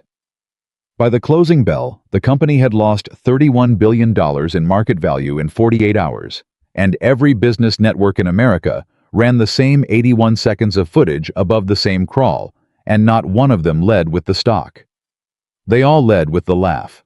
At 10:15, the Ohio Attorney General announced a criminal referral. At 10:40, the Department of Labor opened a parallel investigation into retaliation against a reporting employee. At 11:12, Marcus Hale surrendered at a federal building in Columbus with his attorney and entered a proffer agreement, and the first thing he said on the record before anyone asked him a question was, "I want it noted that Dan Whitcomb told me 3 times, and I put him on nights." At 12:30, Ethan Carter sat in his own kitchen in Bellwood and did not turn on the television. Lily came in from the living room. "It's on Channel 4. "I know. Dad, they're literally talking about you." "I know. Aren't you gonna watch?" "No." She stood there with the remote in her hand. "Why not?" Ethan pushed a chair out with his foot. "Sit down a minute." She sat. "You remember when your mom was sick and everybody kept sending those cards, the ones with the little Bible verses on them? There were like 100. There were 140. I counted because that's the kind of thing I do." He turned his coffee cup a quarter turn on the table. "And every one of them made me feel worse. Not because they weren't kind. They were kind. It's because every card was somebody standing outside of it looking in, and I was inside of it." "Okay. That's what Channel 4 is right now," Ethan said. "That's 140 people standing outside of it. And I don't want to get used to that feeling, kid, because it feels really good, and it isn't real, and a man can start doing things just to keep it going." Lily looked at him for a long moment. "That's really annoying," she said. "What is?" "That you're right about it." She set the remote face down on the table. "I already watched it 7 times at school anyway." At 1:45, Ethan's phone rang with a Columbus number, and a man's voice said, "Mr. Carter, this is Roland Bick. I'm the Regional Vice President at Delmar Freight. I'd like to talk to you about your employment status." "You mean the employment status you terminated at 8 in the morning 2 days ago?" There was a pause. "That was a mistake. That was made at a level below me by somebody responding to a letter from a law firm, and it was reversed this morning, and you have been continuously employed with no break in service, and your benefits were never interrupted." "That's a lot of words for we panicked." "Mr. Carter, we panicked." Ethan actually laughed. "All right, that's better. Come back Monday. Same route, same truck, and I'm putting you in for the safety supervisor slot that's been open since March." "I don't want the slot." "Take a week and think about it." "I don't need a week. I've got about 900 pages of documents to go through with a federal investigator and a kid who's got a volleyball tournament on Saturday." Ethan stood up and looked out his kitchen window at the news van that was still parked across the street. "But Mr. Bick, I'll take the truck. I like the truck." At 3:10 that afternoon, Maya Reynolds called with the thing nobody expected. "Ethan, sit down." "I'm standing." "Sit down anyway." He sat. "They sent a structural team into Marion County last night after the stoppage. Independent court appointed out of Cleveland. They ran the roof loading calculation on Bay 3. And, Ethan, the report you carried was wrong." He went cold. "Wrong how?" "Wrong in the direction that keeps me up at night," Maya said. "Halloway Structural rated Bay 3 at 140% of design load. Their finding assumed the mechanical units were going on the north half of the span, which is what the March drawings showed. Except somebody moved the units in May. 2 air handlers and a condenser bank, all of it relocated over the center span to make room for a materials lift." Ethan closed his eyes. "What's the real number?" 206%. "Say it again." 206% of design load, Maya said. "Ethan, they didn't just hide a critical finding. They hid a critical finding and then made it worse for 4 months without rechecking it because the man who would have caught it was working nights." Neither of them said anything for a while. "When does it fail?" Ethan said. "They won't put a date on it." "Maya, they won't put a date on it in writing," she said. "But the lead engineer told me off the record that with full mechanical running and a shift change crowd standing under it, he wouldn't have wanted to be in that building past October." Ethan put his head in his hand. "August 4th was the start date," he said. "October's the shift change with a full crew under it." "Yes." 1,200 people. "Yes." At 4:22 that afternoon, A court-appointed engineer in a hard hat stood in Bay 3 with a laser level and a laptop and watched a reading he did not like. And at 4:31 he called everybody out of the building, and at 4:50, with the structure completely empty. A 40-foot section of decking over the center span dropped 11 inches and stopped. It did not collapse. It sagged. 11 inches in an empty building at 10 minutes to 5 on a Thursday 3 days after the site was shut down. The photograph of that sagged decking ran on the front page of every newspaper in Ohio, and 11 newspapers outside of it, and the caption under it in the Dispatch was one sentence long. This is what he was carrying in the folder. At 6:05, Ray Delgado was at the security podium when his phone rang. "Dad?" "Hey, bud." "Dad, did you see Bay 3? Ray had seen it. Ray had been looking at it on his phone for an hour and 10 minutes with his hand over his mouth. "I saw it. That's where I was going to be." His son's voice was doing something. "Dad, that's literally my bay. That's where they put me. That's where I was going to be standing at 7 in the morning on August 4th. I know, Marcus." How did they know who found that? And Ray Delgado, 19 years, a security officer in a building where nobody knew his name, said, "A guy came in here Tuesday in an old jacket and tried to hand it to us, and we put him in handcuffs." His son said, "You're kidding." "I'm not." "Dad, are you okay?" "I held the folder," Ray said, and his voice went, and he had to put the phone down on the podium for a second, and a woman coming out of the elevator saw the head of building security, standing there crying into his hand, and had the good sense to keep walking. At 8:15 that night, Victoria Sterling watched the same photograph on a television in a house in Bexley, with every light off but one. She had been suspended for 26 hours. She had not slept. She sat on the floor with her back against the couch, which she had not done since college, and she looked at 11 inches of sagged decking, and she did arithmetic. She had spent 4 months refusing to do. At 8:40, her phone rang and the screen said Charles Boyd, and she did not answer it. At 8:52, it rang again, and she answered it. "Victoria. Charlie. You've seen it. I've seen it. Full board meets Monday. Termination for cause. It's not a discussion, I'm telling you, so you're not surprised." A pause. "There'll be a clawback demand on 4 years of incentive comp, and the company will not indemnify you against the criminal referral." "I understand. Do you?"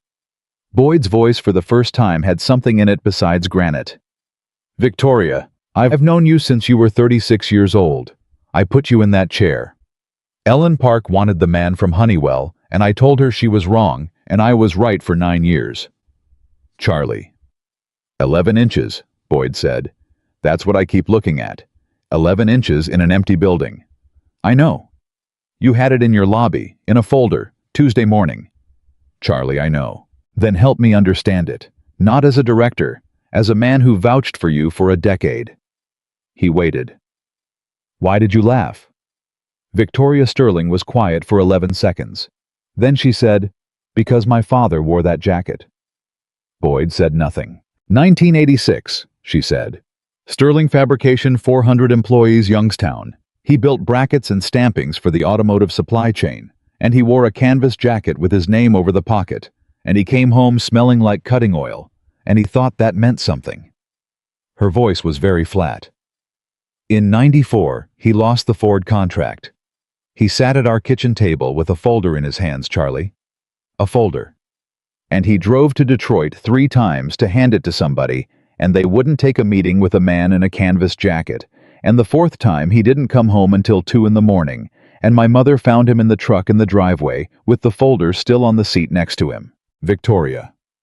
He didn't die that night. He died 9 years later. But that's the night it happened. She swallowed. And when I was 22, I decided that I was never going to be the person outside the door. And I got very, very good at being the person inside it. Charles Boyd let out a long breath. So you saw a man in a canvas jacket with a folder, he said. I saw my father, Victoria said. And I laughed at him. At 9:04.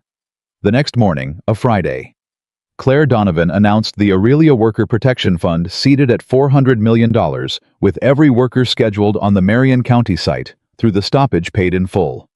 Every subcontractor made whole, and an independent safety office reporting directly to the board with the authority to halt any project in the company without executive approval. At 9:31, a reporter asked, "Ms. Donovan, will the fund be administered internally?" "No." "By who then?" "That's a conversation I'm having today," Claire said, "with a person who has not agreed to it and who I expect will say no." At 2:15 that afternoon, Claire Donovan drove herself 2 hours and 11 minutes to Bellwood, Ohio, and knocked on Ethan Carter's front door. Lily answered it. "Hi, are you the lady from the phone?" "I am. Is your dad home?" "He's under the truck." Lily looked her up and down. "Are you the one who fixed it?" Claire hesitated. "I'm the one who signed the paper that made it wrong and then fixed it." Lily considered that. "Okay," she said. "That's an honest answer. Come around the side."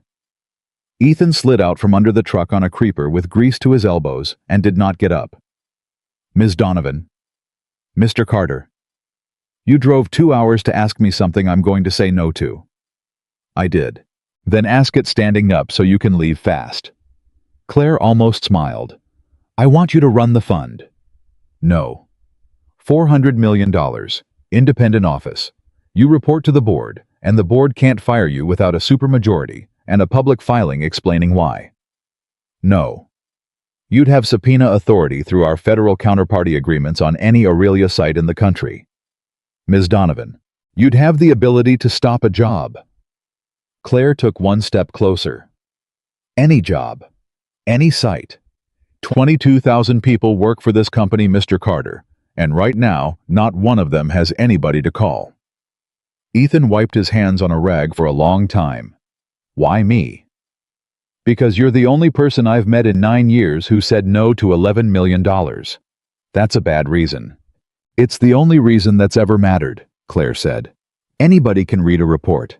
I need somebody who can't be bought, and I have exactly one confirmed sample." Ethan sat on the creeper with the rag in his hands. "Ms. Donovan, then can I tell you what I'm actually afraid of?" "Please." "I've seen this before, not this exact thing, but I've seen a company put the loud guy in an office with a title and a budget, and I've seen what happens to him in about 4 years. Ethan looked up at her. "He gets a good parking spot. He gets invited to the leadership offsite. He starts hearing the word, 'we.' And then one day, somebody hands him a memo with 4 findings on it, and he's busy, and he signs it. Because he's inside the door now." Claire Donovan stood in that driveway and did not have an answer for a long moment. Then she said, "That's exactly what happened to me." "I know it is. I'm not trying to be cruel."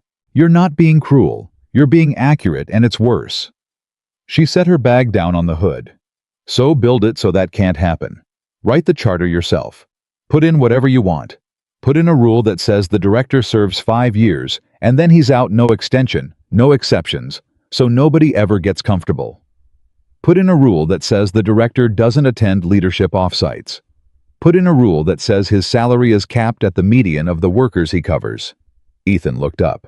"Say that last one again." "Cap your own salary at the median wage of the people on your sites," Claire said. "You want to know if you've drifted? Look at your paycheck. If it went up, so did theirs." Ethan Carter sat on a creeper in his own driveway, and for the first time in the entire week, did not have a ready answer. "I'd want it named after somebody," he said finally. "Name it whatever you want." "Not me." "I assumed not you." "Danny Whitcomb." Ethan stood up. "He raised it 3 times before anybody ever heard my name. All I did was carry it 2 hours in a truck. He's the one who lost his insurance for it." Claire wrote it down on the back of her own business card standing in a driveway with a pen she borrowed from a 13-year-old. At 6:15 that evening, Danny Whitcomb called Ethan and said, "They told me they want to put my name on something." "Yeah." "Ethan, I can't have that." "Why not?" "Because I gave up," Danny said, and his voice broke wide open. 3 times and then I stopped. I got moved to nights and I stopped. I sat in that diner and I handed it to you because I didn't have the guts to keep going myself. That's not a name you put on a building." Ethan was quiet. "Danny." "Don't. You want to know the truth about that diner," Ethan said. "I told you no. You remember that I said I'm not that guy anymore, and I meant it, and I was going to drive home and forget your face. You didn't. I almost did. I sat in that parking garage twice. Ethan's voice was low. Danny, you didn't give up. You handed it to the next man. That's not quitting. That's what you do when you've been carrying something for 8 months and your arms give out. You find somebody with fresh arms. He let out a breath. Every single thing that's happened this week happened because a 58-year-old welder wouldn't delete an email. Not because of me. Take the name. There was a long silence on the line. My granddaughter's going to see that, Danny said. Yeah, she is. Okay, Danny said. Okay, then I'll take it. At 9:40 that night, a car pulled up in front of a house in Bellwood, Ohio, and sat at the curb with the engine off for 18 minutes. At 9:58, Victoria Sterling got out of it and walked up a cracked concrete path to a porch light and knocked on Ethan Carter's door. Ethan opened it and did not say a word.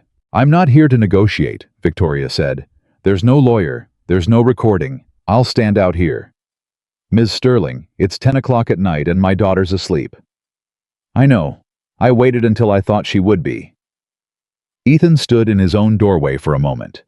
Then he came out and closed the door behind him and sat down on the top step, and after a second, Victoria Sterling sat down on the step below him in a $4,000 coat. Coat. Say it, Ethan said. I saw Bay 3. Everybody saw Bay 3. 11 inches. Yeah. 206% of design load. Her voice was strange. I've been saying that number out loud in my car for 2 days. I keep hoping it'll start sounding like a number. Ethan didn't answer.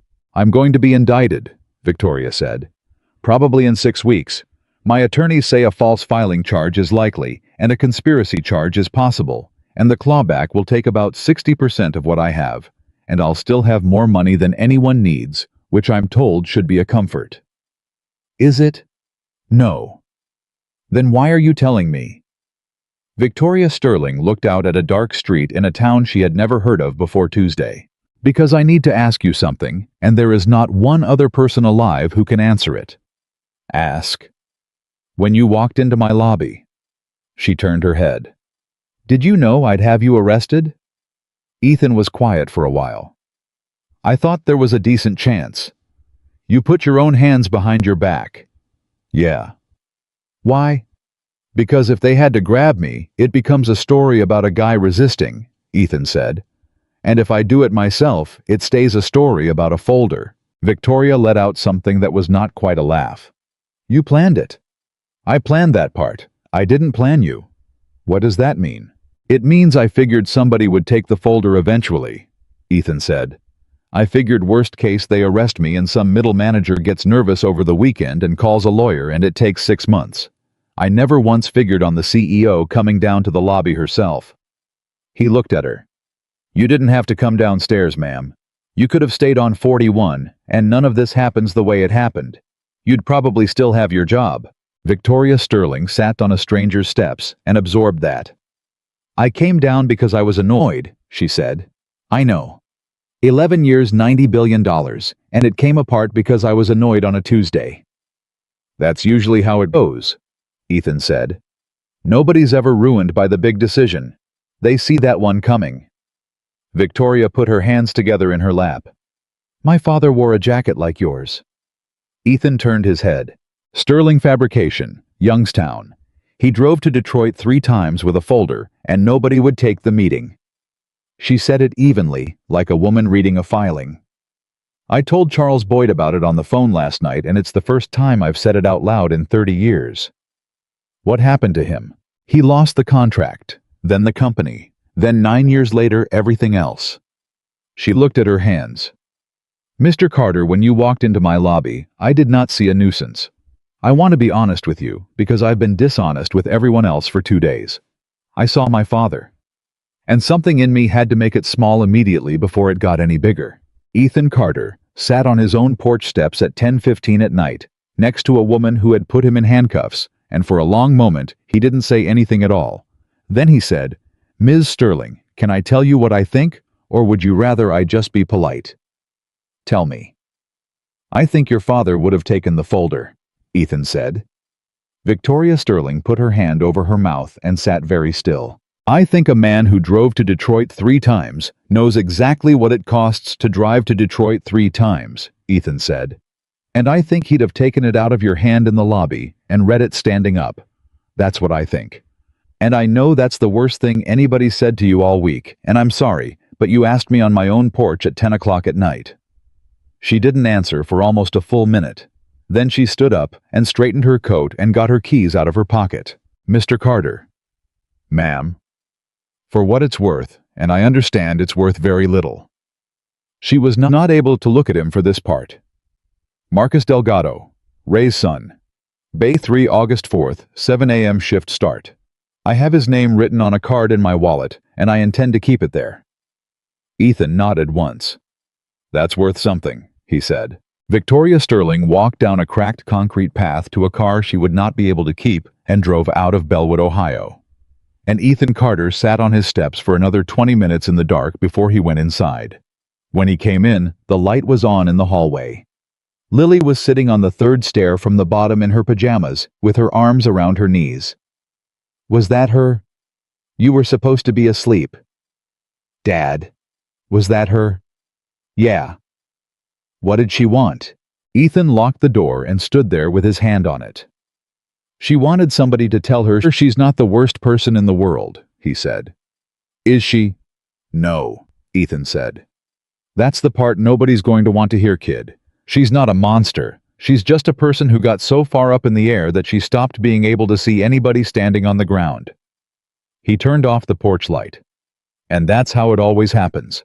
Nobody's ever the villain in their own kitchen. Lily thought about it. That's sad. It is. It's still her fault.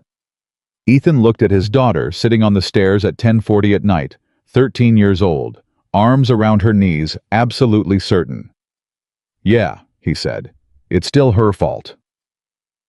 At 6 on Monday morning, 3 days after a car pulled away from a house in Bellwood, the Aurelia Global Board of Directors met by video and terminated Victoria Sterling for cause. The vote took 4 minutes.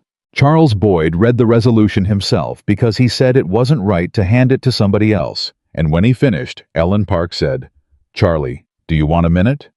"No." "Take a minute." "Ellen, if I take a minute, I'll take an hour." Boyd set the paper down. Next item. At 9:15, the company issued a 2-sentence statement. At 9:17, Victoria Sterling issued a 1-sentence statement of her own, which her attorneys had begged her not to issue, and which said only, "I accept the board's decision, and I do not contest it." At 10:40, a reporter asked Claire Donovan whether the company would indemnify its former chief executive. "No." "Any comment on that?" "Yes," Claire said. "The people who paid for what happened here are welders and ironworkers and their families, and they didn't get indemnified either." At 11:50 on Thursday of that same week, a federal grand jury in the Southern District of Ohio returned a 9-count indictment.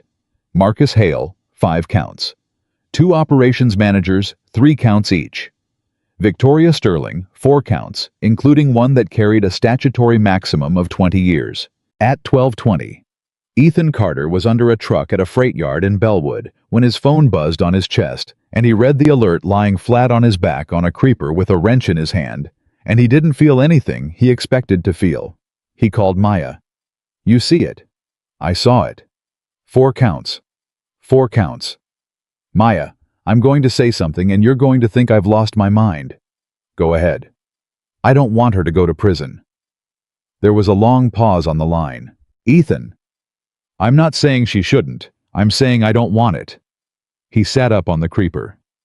"I've been sitting with this all week and I finally figured out why. It's because the second she goes to prison, everybody gets to say the bad person got caught and the system worked and we can all go back to sleep. And there were 40 people on that balcony, Maya. 40. Not one of them made a phone call in 4 months either. That's the most unpopular opinion I've ever heard from a witness. I know it. Don't say it in a deposition. I'm not going to say it in a deposition. I'm saying it to you." At 2 o'clock that afternoon, Maya Reynolds hung up the phone and sat in a rented office in Alexandria and thought about a man on a creeper for a long time before she got back to work. At 9, The next Monday morning, the Daniel Whitcomb Worker Safety Office opened with one employee, one laptop, and a charter that ran to 11 pages, every word of which Ethan Carter had written himself at his own kitchen table, with a 13-year-old doing algebra across from him. The charter said the director served 5 years, no extension, no exception. It said the director did not attend leadership meetings, off-sites retreats, or strategy sessions. It said the director's compensation was set at the median wage of the hourly workforce covered by the office adjusted annually, and that any increase to the director's pay required a corresponding increase to the median. It said the director could halt any project at any Aurelia site in the United States immediately in writing, and that the halt stood until an independent engineer released it, and that no officer of the company could reverse it. It said the director could be removed only by a supermajority of the board, with a public filing stating the reason. And on page 11, in a paragraph that 3 separate lawyers asked to have removed it, said that any employee who reported a safety concern in writing to the office was protected from termination, reassignment, schedule change, or shift change for 18 months, and that any manager who did those things anyway forfeited that year's incentive compensation in full. Gerald Vance, who was still general counsel and had gotten 12 hours of sleep in 2 weeks, read page 11 and called Claire Donovan. "Claire, he's written a provision that punishes managers personally." "I know. You can't sign that." "Watch me." "Claire, the operations leadership will revolt." "Good," Claire said. "Then I'll know who they are." At 10:15 on the second Monday, a vice president of operations named Doug Farrow sent an email to 11 people calling the charter unworkable, and at 10:40, Claire Donovan forwarded that email to the entire company with 3 words on top of it. Read page 11. Doug Farrow resigned on Friday.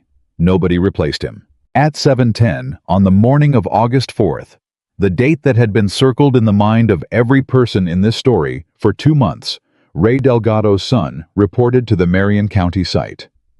Bay 3 had been torn out and rebuilt. The mechanical units were on the north half of the span where the March drawings put them.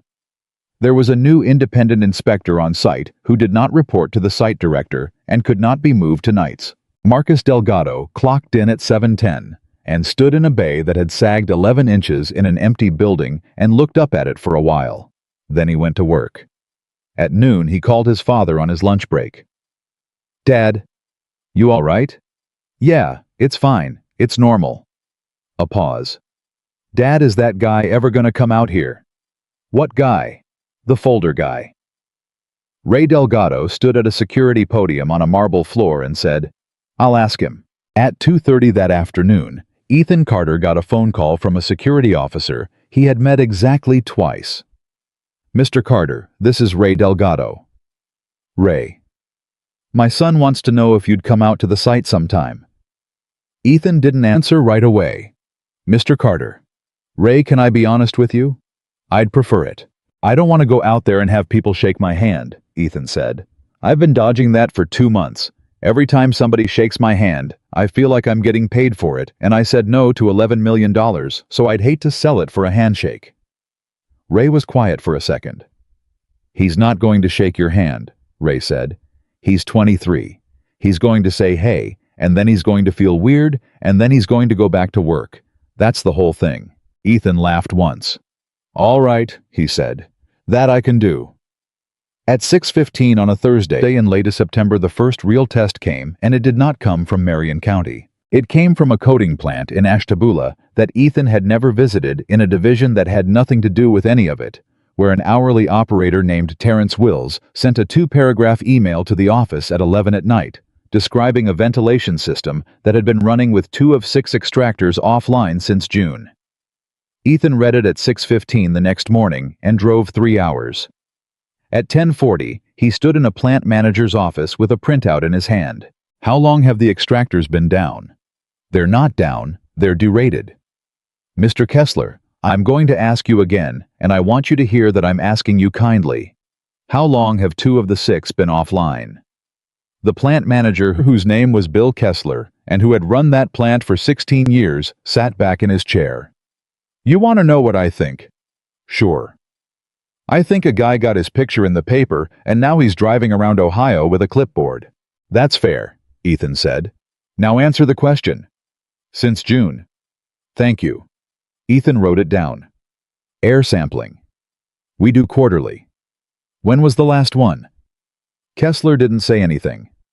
Mr. Kessler. March. Ethan put his pen down. You're going to stop the line, he said. Kessler stood up. The hell I am. Not you, me. I'm stopping it as of right now in writing, and it stays stopped until an independent industrial hygienist tells me what those men have been breathing since June. Do you have any idea what that line does in a day? No. $2.1 million. Okay. Kessler came around the desk. Carter, you can't just... Page 4 of the charter, Ethan said. You want to read it? I've got a copy in my truck. I've got about 40 copies in my truck, honestly, because I keep giving them away. At 11:15, the Ashtabula line stopped. At 11:40, Ethan Carter's phone rang and the screen said a Charleston area code. This is Carter.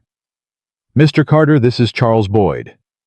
Ethan sat down on the tailgate of his truck. Admiral? I understand you've stopped a coating line. I have. Do you know that division is under an earn-out agreement that expires on the 30th? I don't know what that means. It means if that line doesn't run at capacity through the end of the month, this company forfeits $190 million. Boyd's voice was perfectly level. Not delayed. Forfeits. Ethan looked out at a parking lot in Ashtabula. Admiral, I appreciate you calling me directly instead of going around me. I don't go around people. I know it. That's why I'm going to be straight with you. Ethan took a breath. Sir, I've been in this job for 8 weeks, and this is the phone call. This is it. This is the one where I find out whether that charter is a document or a decoration. Boyd was quiet. Are those men in danger? I don't know yet. That's the point. Nobody's measured the air in that building since March, and 2 of 6 extractors have been offline since June. And I've got 51 hourly employees who've been in there 8 hours a day the whole time. Ethan's voice didn't rise. So I don't know if they're in danger, and I'm not willing to be a man who finds out in October. There was a long silence on the line. How long for a hygienist? Boyd asked. 4 days if I can get Cleveland. 9 if I can't. Get Cleveland. I'll pay the rush. Ethan blinked. Admiral. Mr. Carter, I sat in a room in June and voted to fire a woman I hired over 11 inches of decking in an empty building. Boyd's voice for 1 second was not level at all. You think I'm going to call you about $190 million I called to find out if you'd fold? Good day. The line went dead. The earnout was forfeited on the 30th. The air sampling came back on the 4th of October and showed isocyanate concentrations at 4 times the permissible exposure limit in the south end of the building, and 31 of the 51 men in that plant were sent for pulmonary function testing, and 8 of them had numbers that a doctor in Cleveland described in writing as consistent with occupational exposure, and every one of those 8 got treatment paid in full, and none of them lost a shift of pay for it. Terrence Wills, the operator who sent the 2-paragraph email at 11 at night, was promoted to lead in November. Bill Kessler forfeited his incentive compensation for the year under page 11, which came to $84,000, and he called Ethan Carter in December and said the single most surprising sentence Ethan heard the entire year. Carter, I want to say 2 things, and then I'm hanging up. All right. 1, I still think you're a pain in my ass. Noted. 2. A long pause. My brother did coatings for 26 years in Lorraine, and he's on oxygen at night now, and he's 61 years old, and I've been telling myself for 16 years that it was different back then. Kessler's voice went rough. It wasn't different, was it? No, sir. Yeah. Another pause. Send me 40 of those charters. I want one on every board in this plant. At 9 in the morning on the 11th of February, in a federal courtroom in Columbus, Victoria, Sterling pled guilty to 1 count of making a false statement to a federal agency and 1 count of conspiracy. She did not go to trial. Her attorneys had a real defense and told her so. She took the plea over their written objection, and the objection is in the file because they made her sign it at the sentencing hearing. On the 3rd of April, the government called 2 witnesses, and the defense called none, and then the judge asked whether the defendant wished to be heard. Victoria Sterling stood up. She had prepared a statement. Her attorneys had written it. She left it on the table. "Your Honor, I'm not going to read what's in front of me." The judge, whose name was Patricia Umo, and who had been on the bench for 19 years, said, "Then say what you'd like to say. I'm going to say 4 names if that's all right." "Go ahead." "Daniel Whitcomb." Victoria's hands were on the table. "He told my company 3 times. He was 58 years old, and his wife was cutting her pills in half because we took his insurance for it, and he was right, and we moved him to nights." The room was completely silent. Marcus Delgado, 23 years old. He was scheduled to report to Bay 3 on August 4th at 7 in the morning. He is a security officer's son, and I walked past that security officer 1,900 times and never learned his name. She stopped for a second. Renata Osai, from our internal audit group, who sent a document to a newspaper knowing it would cost her a career, and it didn't, and that's luck, and she didn't know it was going to be luck when she pressed send. "And the 4th, Judge Umo said. "Ethan Carter," Victoria said, "who drove 2 hours and 11 minutes to hand me the answer, and who I had arrested in my own lobby, and who I laughed at in front of my employees because of what he was wearing." She looked up. "Your Honor, I've read the sentencing memorandum from the government, and it describes me as motivated by greed. I want to say on the record that that's wrong, and I'm not saying it to help myself. I wasn't greedy. I was busy. I had 18 days to a financing close, and a man tried to tell me there was a problem, and I told him I didn't want to know, and then I went to a dinner, and I don't remember what the dinner was." Judge Umo looked at her for a long moment. "Ms. Sterling, in 19 years, I have never had a defendant tell me that the government's theory was too flattering." "It's not flattering, Your Honor. It's just easier." Victoria's voice was steady. "Greedy people are rare. Busy people are everywhere. If everyone in this room walks out of here believing I was a greedy woman, then nobody in this room learns anything, and it happens again in a building none of us have heard of yet." She sat down. Victoria Sterling was sentenced to 26 months. The clawback took 61% of her net worth. She kept a house in Bexley, and a great deal of money by any standard a human being would recognize, and she lost the only thing she had ever actually spent her life accumulating, which was the assumption that she was the most important person in any room she chose to enter. At 4:10 that afternoon outside the courthouse, a reporter got to Ethan Carter on the sidewalk. "Mr. Carter, 26 months. Is that justice?" Ethan stopped walking. "I don't know," he said. "You don't know." "No, ma'am, I don't. I'm not a judge, and I've never been one." He shifted the bag on his shoulder. "But I'll tell you what I do know. 1,200 people went home at the end of a shift that they were never going to go home from, and they don't know it, and they never will. And that's exactly how it should be. That's what winning looks like in my line of work. Nothing happens, and nobody finds out, and everybody's annoyed about the schedule." "Mr. Carter, one more. Do you forgive her?" Ethan stood on that sidewalk for a second. "That's not my job," he said. "I've got 51 guys in Ashtabula, and 8 of them have lung numbers I don't like.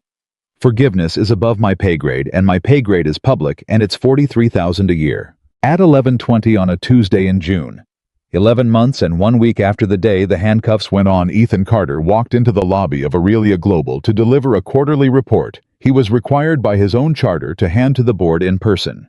He was wearing the jacket. He was always wearing the jacket.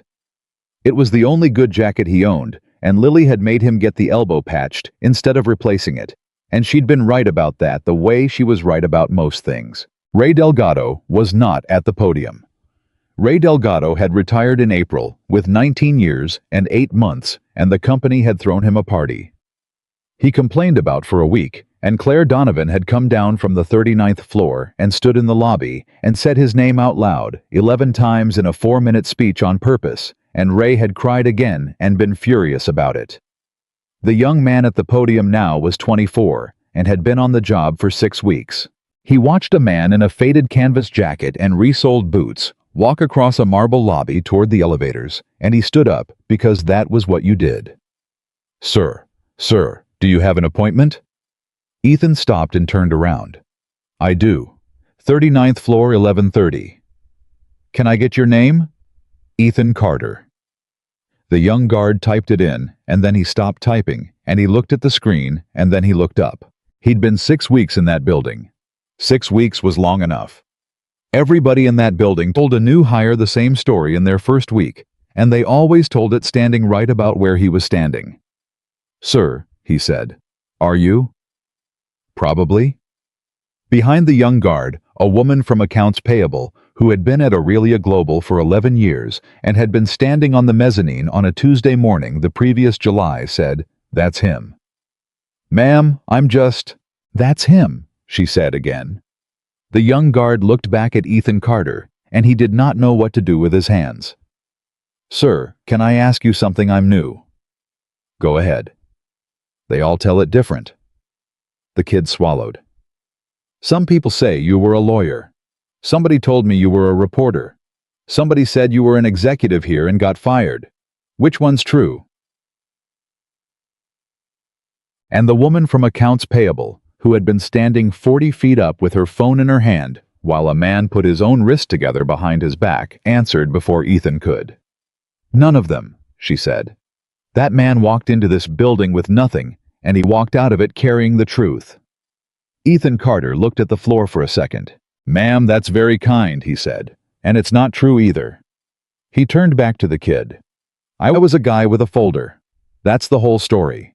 Somebody handed me a piece of paper, and I was too stubborn to put it down. That's it? That's it. Everybody wants it to be more than that. Ethan shifted the bag on his shoulder. Son, what's your name? Tyler. Tyler, how long you been here? 6 weeks. You're going to work here a long time probably, and one of these days somebody's going to come through that door who doesn't look like he belongs in here. Ethan nodded toward the revolving door. And you're going to have about 4 seconds to decide what that means. That's the whole job. That's my whole job too, and I've got a charter and a budget, and I still just get 4 seconds. Tyler looked at him. What do I do? Take the folder, Ethan said. You don't have to believe it. Just take it and write down that you took it and hand it to somebody who can read. He started toward the elevator, then stopped. And Tyler. Sir, learn everybody's name. Everybody. The night cleaners, the guy who does the water filters, all of them. Ethan's voice was quiet. The man who used to stand where you're standing worked here 19 years, and the woman on the 41st floor didn't know his name, and that's the actual reason we're all having this conversation. At 11:30, Ethan Carter handed the board a 40-page quarterly report. It contained 4 site halts, one of which had cost the company $9 million, 106 written employee reports, and the disclosure that 2 managers had forfeited incentive compensation, under page 11. Ellen Park read the last page and said, Mr. Carter, 106 reports. Last year the number was 3. Yes, ma'am. Is the company getting more dangerous? No, ma'am, Ethan said. The company's getting more honest. Those 106 things were already happening. Nobody had a phone number. He was out of the building by 12:15. He did not stay for lunch. It was in the charter. At 4:20 in the afternoon on the 14th of June, 3 years and 2 months after a woman in a charcoal suit laughed in a marble lobby. Ethan Carter sat in a folding chair on a high school football field in Bellwood, Ohio, with a program in his hand that he had already folded and unfolded about 9 times. Danny Whitcomb sat on his right because Danny had driven up for it and had not been given a choice about coming. Maya Reynolds sat on his left in from Virginia, in sunglasses, pretending she wasn't emotional about a child she'd met 4 times.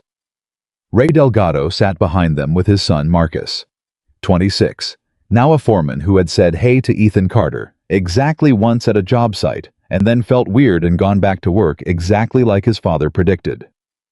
Carter, Danny said. You all right? I'm fine. You're breathing like a man carrying a couch. I'm fine, Danny. They read the names alphabetically, and it took a while, and when they got to the C's, a young woman walked across a stage in a green gown, and the announcer said, Lily Sarah Carter. And a man in an old canvas jacket on a hot afternoon in June, with his hands shaking the way they had shaken on a Tuesday morning in a kitchen a lifetime earlier, stood up and clapped and could not make a sound come out of his throat. Danny Whitcomb stood up next to him and hollered loud enough to embarrass everybody in a 4-row radius. Afterward on the grass, Lily came through the crowd with her cap in her hand and hugged her father hard enough to knock the wind out of him. "Dad, Dad, you're crying." "I'm not. You're extremely crying. It's allergies. It's June. There's a lot going on in June." She pulled back and looked at him, 18 years old, exactly her mother's face, exactly her mother's steadiness. "Dad, can I tell you something and you can't get weird? No promises. Mrs. Alvarez made us write an essay senior year about a person we admire." Lily turned the cap over in her hands. "Everybody wrote about their mom or Simone Biles or whatever. I wrote about you." Ethan looked at the grass. "Lily, you want to know what I wrote?" "Not really." "Too bad." She lifted her chin. "I wrote that my dad was offered $11 million when he was unemployed, and I was 13, and he said no. And I didn't find out about the 11 million part until I was 15, because he never told me." Her voice wobbled.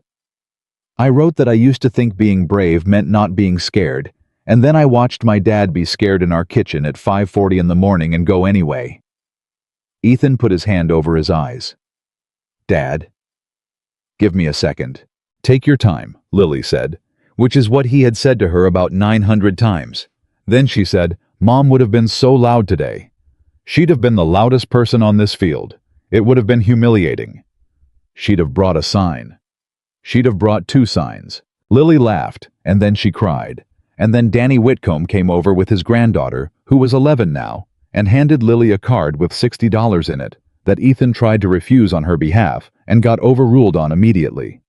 "Mr. Whitcomb, this is too much." "Sweetheart, it's $60. "Still." "Young lady," Danny said, "your daddy drove 2 hours in a truck with 180,000 miles on it because I asked him to, and I lost my job over it, and my name's on a building." He put his hat back on. "Take the $60. At 6 that evening, they went to a diner off Route 42, 7 of them, in a booth built for 6, and Ethan Carter paid for it with a debit card attached to an account funded by a salary set at the median wage of the hourly workforce he covered, which that year had gone up $2.11 an hour, and so had his. At 8:40, driving home with the windows down, Lily said, "Dad, can I ask you the thing I've never asked you?" "Ask it." "When you were standing in that lobby, and she was laughing at you, and everybody was filming." She looked over at him. "What were you actually thinking, like, really? Not the news answer." Ethan drove for about a quarter mile before he answered. "I was thinking about your mother's shoes." "What?" "When she was sick the last 2 weeks, she couldn't get her shoes on by herself. So I did it, every morning. And she'd say thank you every single time like I was a stranger doing her a favor, and it about killed me." His hands were steady on the wheel. "And I remember standing in that lobby with those cuffs on, and I thought I have already done the hardest thing I will ever do in my life, and I did it in a bedroom where nobody was filming, and there was no press and no lawyers and nobody clapped." Lily didn't say anything. "So a woman in a nice suit laughing at my jacket." Ethan shook his head slowly. "Kid that wasn't even in the top 1,000. They drove the rest of the way with the radio low. Victoria Sterling served 19 months and was released. She never worked in a public company again and never asked to. She kept a card in her wallet with a name on it, and as far as anyone knows, she keeps it there still. Aurelia Global rebuilt Bay 3, paid every claim, and remains the only company of its size in America whose safety office cannot be overruled by its own chief executive. Danny Whitcomb retired at 63 with his insurance intact and his wife taking whole pills. Ray Delgado's son goes to work every morning under a roof that holds. And Ethan Carter still drives the same truck, still lives in the same house in Bellwood, Ohio, and still keeps the folder from that Tuesday in a drawer in his kitchen, because a man ought to remember what the thing looked like before anybody believed him. He was never the most powerful person in the room. He was never the richest, the loudest, or the best dressed. How was a single father in an old work jacket who was handed the truth by a welder in a diner and refused to put it down. And 11 months later, 1,200 people walked out of a building they were never supposed to walk out of, and not one of them will ever know his name. That was the point. That was always the point. And that is why the quietest man in the lobby brought down an empire that laughed at him.